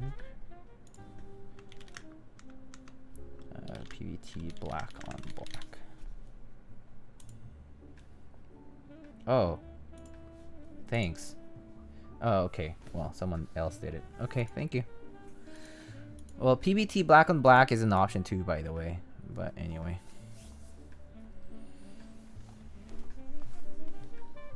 I forgot that was an Ivan one. Yeah, it was an Ivan set. Cursed set, please. Pudsy, do you want your bump-ons on now, or do you want to put them on yourself? Because this keyboard's flat, so you can do it yourself. She's so heavy. Oh my god. Any keyset that's not OG die subs, PPS, PVT, black blanks is not canon to me for this board. That's fine. That's fine. That's fair. You've got it. Might as well. Okay. I'll do corners. The putting on the bump-ons will actually help you pick the board up. Yeah. That little space that you've added will help you pick the board up, as I have learned. Yeah. Yeah, you did tell me to get PPS, or you at least told me of its existence, and after finding out what it was, I was very into wanting to buy it. And I'm thankful that I found out about it when I did, because I was able to purchase a set within 2 hours, which is so amazing. Fast. Because I think, Diego, I think you told me, you're like, good luck finding a set. It may take you some time. Right now, because I was like, I don't see anybody selling one recently. I was like, I don't think anyone's gonna. Gonna sell one. It's like it may take you some time. You have to be patient. And then within 2 hours, I was like, I have a set coming to me this afternoon. It's like I'm done. Easy. Easy clap. That's great. Yeah, I don't know. It feels a lot like PBT. Honestly, it really does. It feels a lot like PBT. Yeah, that's what I've heard. And it looks like PBT. And it does have a really strange sounding spacebar. Although really? It's a really like the spacebar sounds really, really hollow and wacky. I love I love that it's very metallic, though. I enjoy that. Mm-hmm. I have weird preferences. That's fair. But it doesn't have like weird spacebar issues like PBT sets have with like like the warping stuff. Yeah. Yeah, like PPS because of its temperature durability is just like extremely perfectly cut. That's good. All right, I'm gonna put the rest of the bump-ons in this bag, Pudsy, just so you know. All right, Miami Nights it is.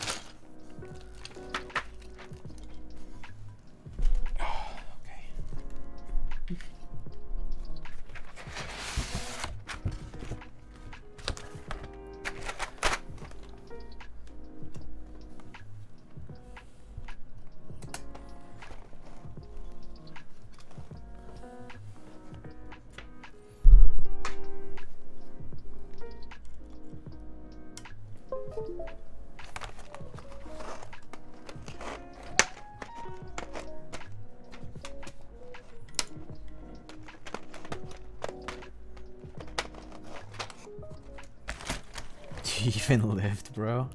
No, I don't. At least not lately, anyway.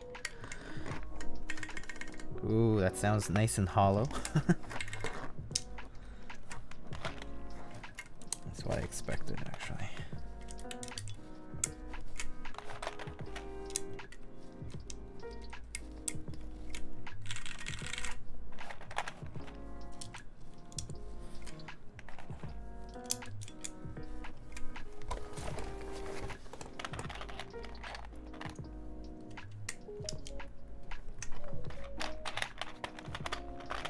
Have you weighed this board? Yeah, I did. I haven't weighed it fully built yet, but I will in just a few minutes.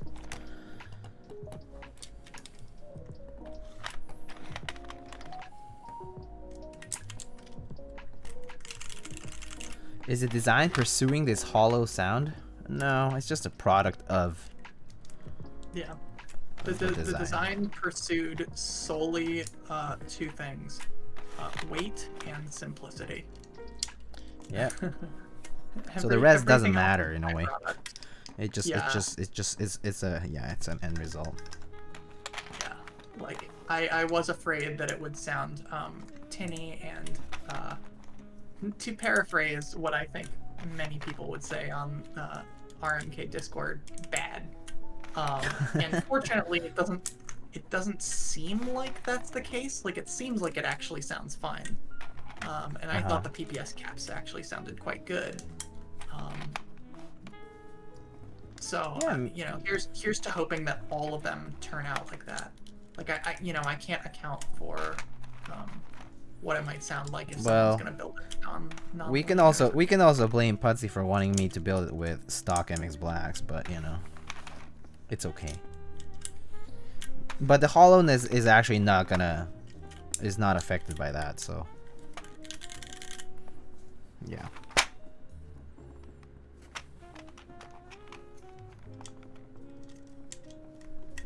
Yeah, Cursed Set actually does look nice on this, honestly. Should we go for yellow enter? Say yes or no, chat. Yellow enter. Like yellow legend. No. Okay, no, it's fine. Yes, no. I mean, it's an accent. It's like basically like a novelty. So. Antifa, did you follow here from EHF Discord? It's like 4.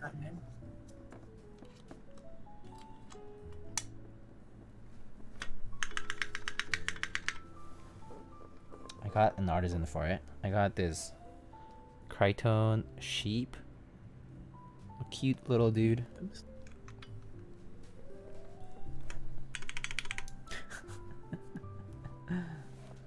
Alright, fine. I'll do the yellow one.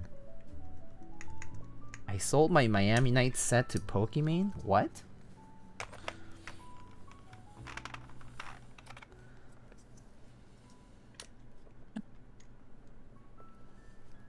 That's so random.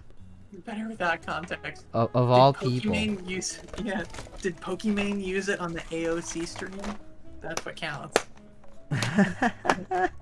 True. It's like how many people? I mean, the thing about selling things to very famous people is that they probably can't use it because they're like sponsored by like so many people, like companies and stuff. Right. It's like they almost never do.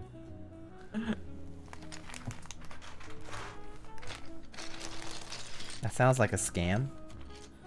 Oof. This is the public perception of you, Pudzy.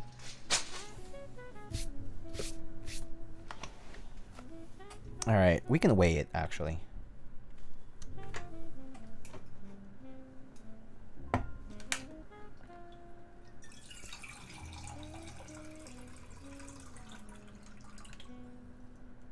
Alright. Let's... This man with the artisan for every key set. Well, I mean, I buy artisans knowingly because I know I have a key set for it. I don't buy key sets for artisans. I buy artisans knowing what I have. So if it doesn't match what I have, then I don't get it because it's kind of pointless, right? Well, it's not pointless, but this is like a known one of your color combinations, though. Like, yeah. I mean, this is what Tux Fux is for. Yeah, it is. I mean, basically. It was actually not intentional, but it basically is. I mean, oh, it's true. Okay, it's true. In hindsight, it's I know that it's for LZ Black Modi, but no, it was not intentional. Tux Fux is literally designed after a tuxedo cat with heterochromia. It's not designed for LZ Black Modi. Nope. I did not intend. I did zero intentional design for a key set. I picked the colors. I saw pictures of a tuxedo cat with heterochromia, and I picked the colors, and I was like, okay, this is good enough. And then that's how it came out. Wow. So there is the weight. It's 3,423 grams, so 3.423 kilograms, which in pounds and ounces is 7 pounds and 8.7 ounces. Man, that's heavy. Compared to the ogre, it's at least probably like... Yeah. How many ogres fit in a little Z? About 3.5 ogres are a little Z. Yeah, about 3.5 ogres are gonna be a little Z. So ogre is more like a little A.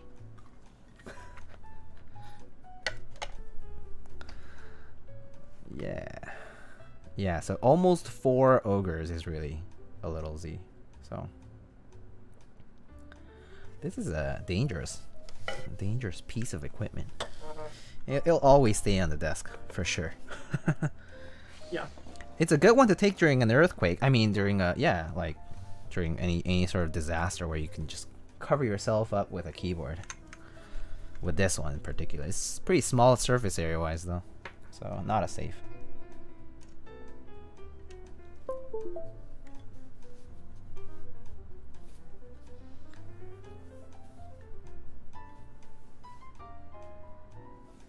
Alright.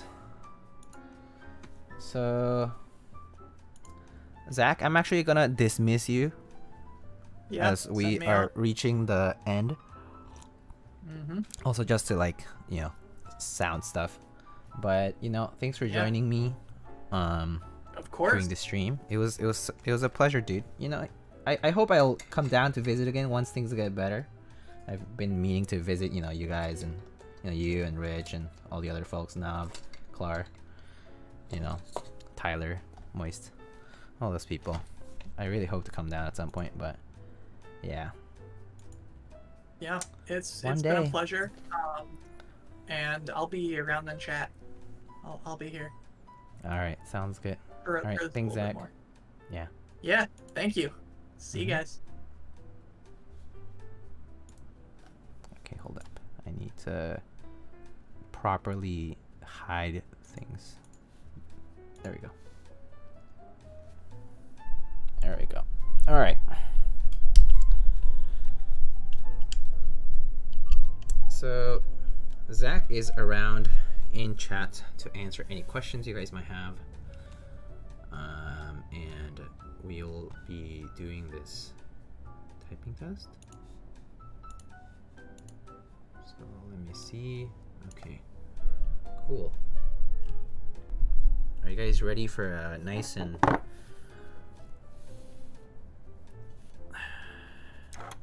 possibly tinny and hollow? Oh wait, oops, don't plug it in.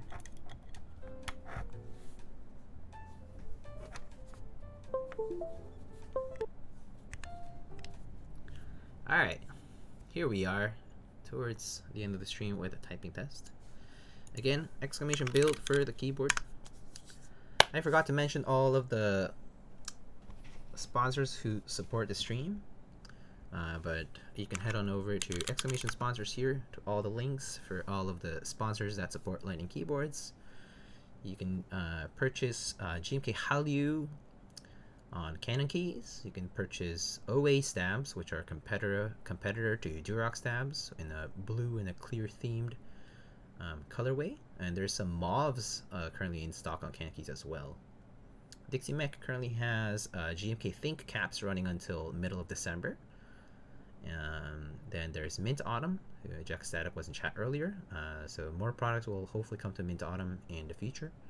Novel keys, we have GMK Honor, we have JTK Gracian, we have JTK Royal Alpha, and GMK Yuri Round 2, along with the Sky Data light blue key set as well.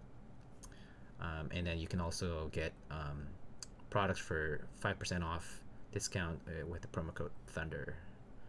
Prime KB has currently silent alpacas in stock, and a lot of other keyboard related goodies like desk keys, films, and whatnot. And later this year we'll have the Meridian in stock buy on Prime KB in collaboration with AIO3. And then Project Keyboard currently isn't having a group buy. And then Salvin, it currently has the Key Cult Wrist group buy for EU residents, and all the links for any Salvin related collabs, so go check out salvin.com for those. Alright, let's start with this.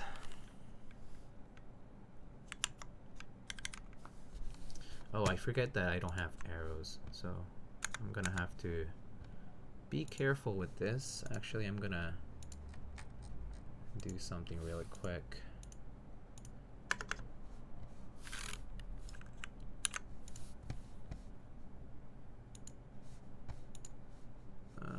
Where is it?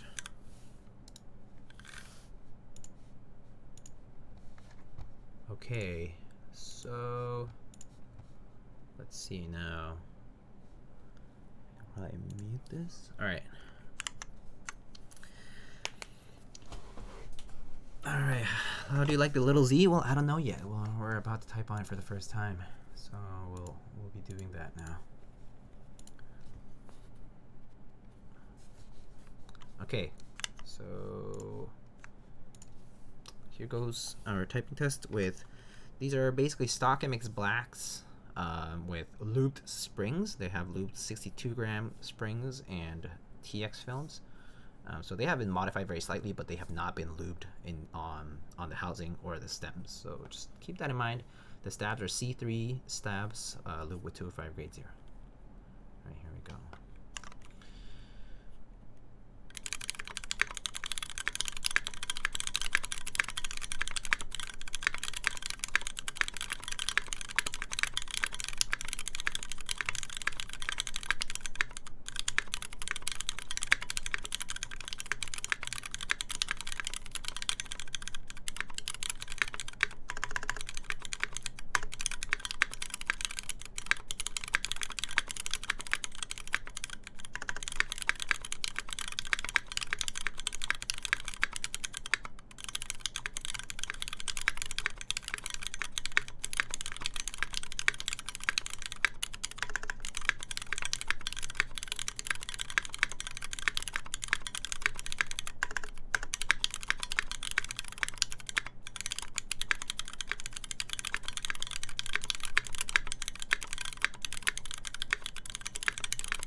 Sounds like stock blacks. Sounding switch is the spacebar? Yeah. Sounds like metal. Yeah, yeah, yeah. Sounds kind of interesting. They'll wear over the years. That is true. 20 years. Yeah.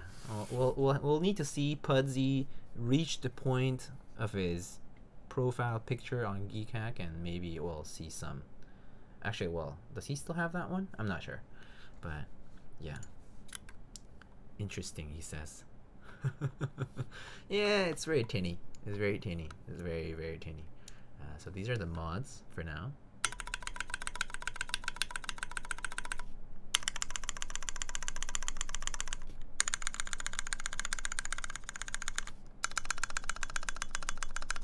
Man, every sound is a clink. It's like cheers, cheers, cheers, cheers, cheers, cheers, cheers, cheers, cheers, cheers, cheers.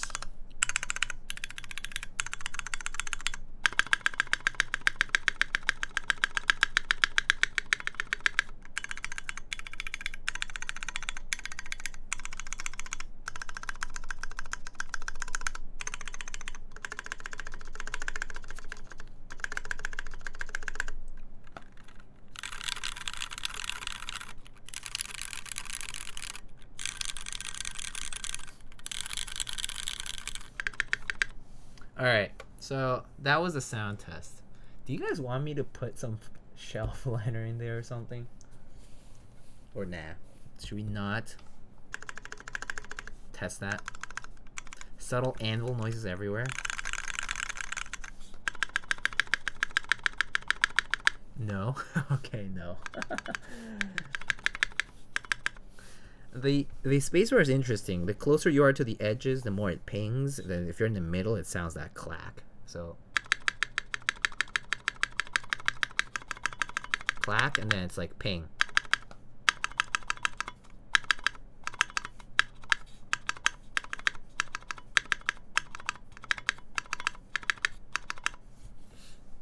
Very loud guy, but yeah, it does compete with the rest of the.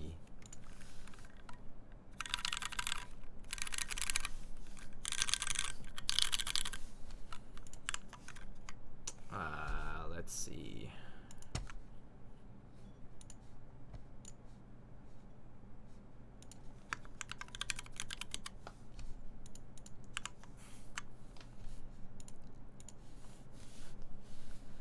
I can hear the scrape.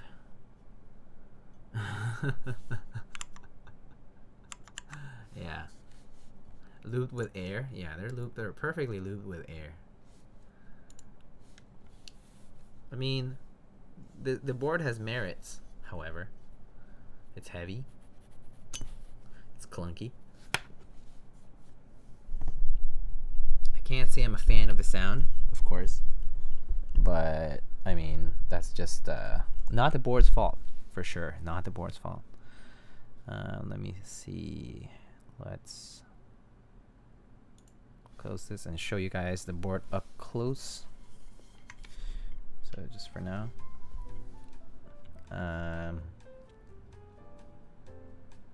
Okay. Ooh. So this is what the board looks like. Ooh.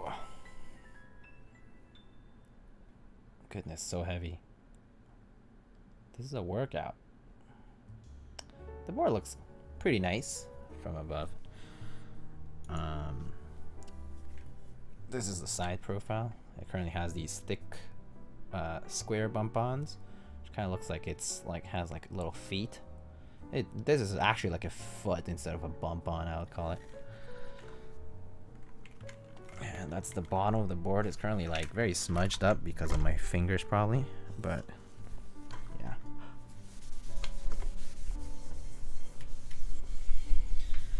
Yeah, it's probably all cleanable with a better scrub, but I'll clean it up later. PVD coated all throughout. Stainless steel. A lot of fingerprints right now. Ooh. As a side, we have a very cute little guy. It's a sheep by Crichton or Crap. Show the cute little logo. Yeah, of course. Are these Vince? I think these are just retooled MX blocks. So there's a port pretty deep into the case. I'm sure you can see it over there. It's an H60 PCB by Heinebusch. And then, oh, okay. Here is the logo. Let me zoom right in. There it is.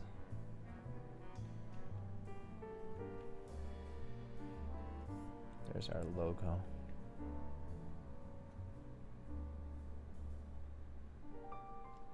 The logo is really nice and clean.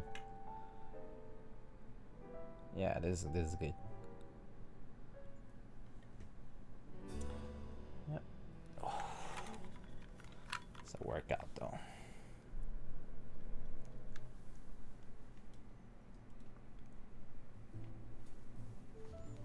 Why not a bigger Z? Cause a drop test. Yo, if this breaks my table, I'm gonna have you help me replace it. Let's do it. Oh, the camera's gonna shake like crazy. If you get motion sick or something like that, don't blame me, okay? Imagine this dropped on your foot. Oh, it would break your floor. Oh god. All right. Drop test.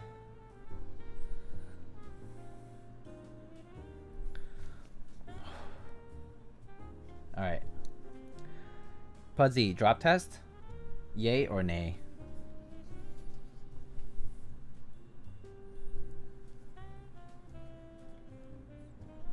Yay or nay? Yes? Okay. Here we go. It's kind of loud. Okay, my roommates are probably up right now, but okay, I need to be careful with this.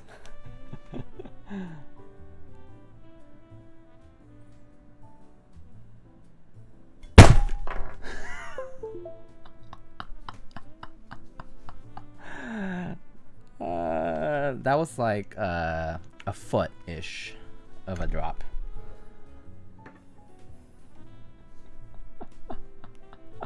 Do you have any stack mats? Yeah, I have a lot of stack mats for sure.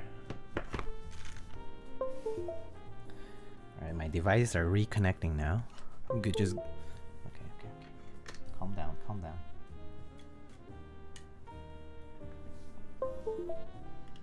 Alright. Thank you. So I was a big smart boy and I actually put my... So if you could x-ray this table, my knee is like here. So my knee is like right under. Just because what if my desk literally just snapped in half? Like that would be crazy.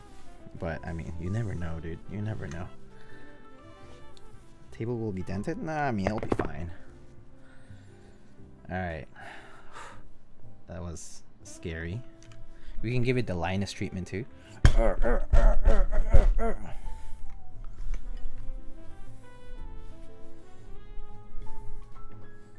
Alright. No mass? No. That would actually dent the table for sure. 100% would dent the table. Actually, it would probably crack something.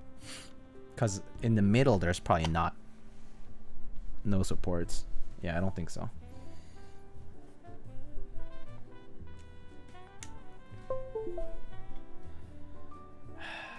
Okay. Whew. That was a little nerve-wracking. This is the best rookie clone I've ever seen. Oh, hey! Look, maybe the drop test helped fix my VIA, because VIA came back now. Oh, awesome. Now VIA came back and I can program it a little bit. Hey, look at that. Fixed all my problems right there. Yeah, split right shift. Let's go. Alright. I mean, he's gonna reprogram it anyway, but I'm just gonna program it for myself for now. Percussive maintenance. Word. Oh man. Delete. Caps.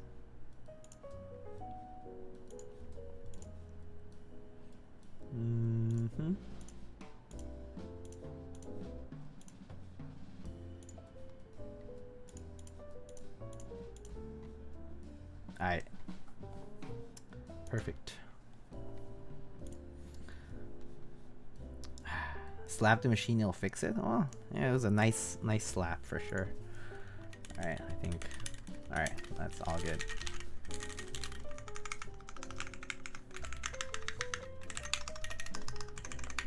Alright, cool. Ooh, you're affiliate, Jax. Congrats. Congrats, congrats.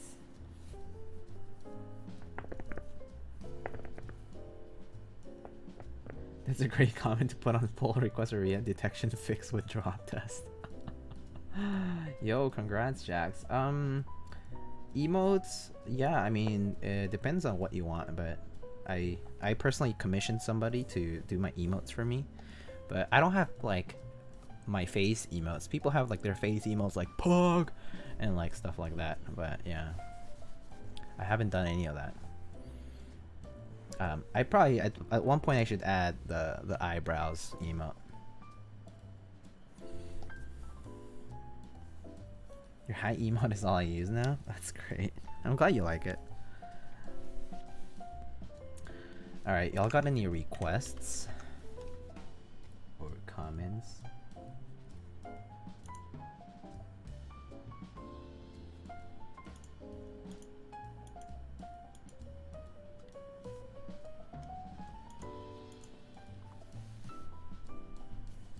Wicked brows.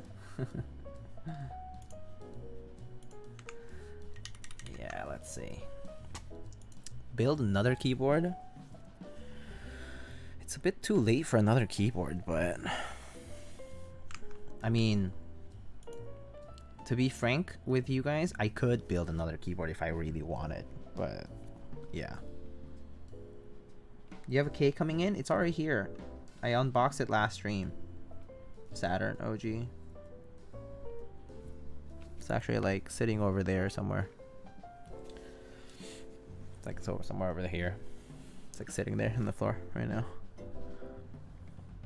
Build it? It's so late. One Red Bull and speedrun the soldering. Should we do it? I was waiting for my half plate, but I was hoping to build with the half plate this time, cause I don't want to desolder later. That's so annoying. Yeah, I'll save the build till the half plate comes in. Yeah, I wanna do the half plate on that one. So I got a full polycarb plate instead of a half plate, so the half plate's on the way. I think currently it's like somewhere in, I think he just crossed Hong Kong checkpoint. I built mine with a half plate, so you couldn't build it, did you? Realize halfway through that I had clipped his legs off your switches. So do you have to change your switches, or do you? How do you do it? Did it end up all crooked and stuff?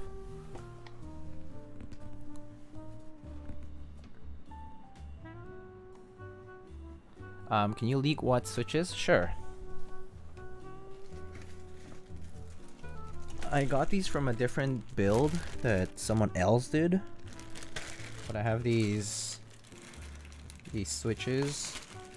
So they're actually turquoise Telios, 63.5 gram lubed, with a milky gather on top. So this is the switch I'll probably use for the K.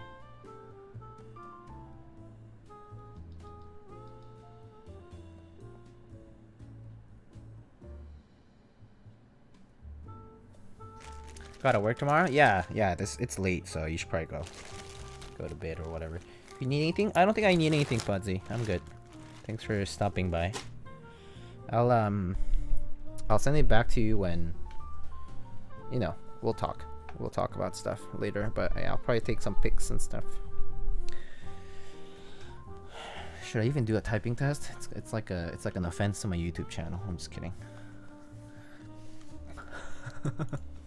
I'm gonna dip out. Yeah, sounds good, Zach. Thanks for stopping by, dude. It was pretty nice.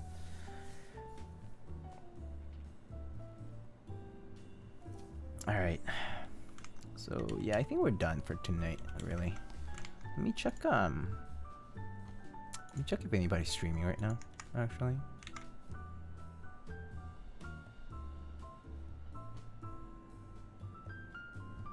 It looks like... Huh, I also forgot closed captions today. Whoops. But it looks like Dr. Huro? No, wait, I need to refresh this.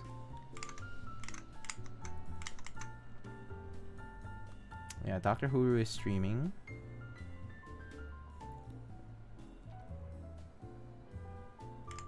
I think. Tim Keyless.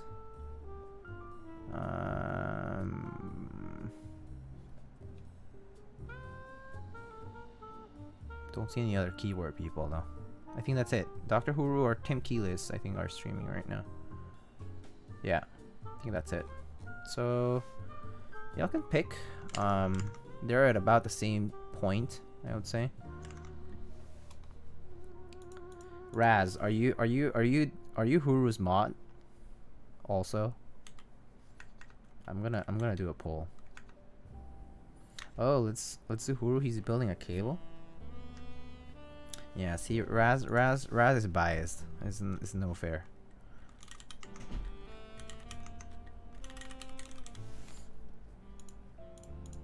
All right, just pick.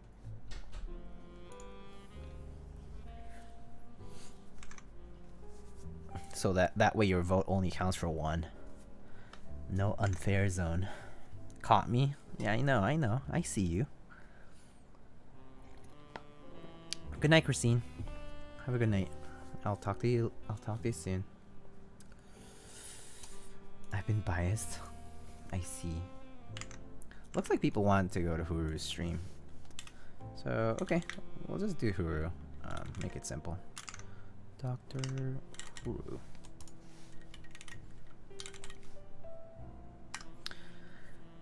Alright, y'all. If y'all have any questions or whatever, you can always find me on my socials. I have a Discord channel, I have a Twitter, which I don't use much yet, and Instagram, where I put a lot of my photos up, website of course, but if y'all have, you know, anything you want to share, just, you know, hit me up. You know where to find me. I'll probably see you guys next time with, it's either gonna be the K or it's gonna be a client build, but I'm not sure. I'm actually waiting for some parts, so depending on that, we'll see. Actually, well, the K can't be built until the halfway gets here, so that'll be at least a few days, because DHL. So yeah, until then. Alright guys, well, thank you so much for stopping by. Again, if there's anything you need to know or anything you need to ask, you know where to find me. I'm on my socials, and I'll see you guys next time, maybe this weekend. Oh, I forgot to announce. I might have to re-raid, but so let me announce. Actually, let me see. So tentatively this Sunday. Oh, whoops.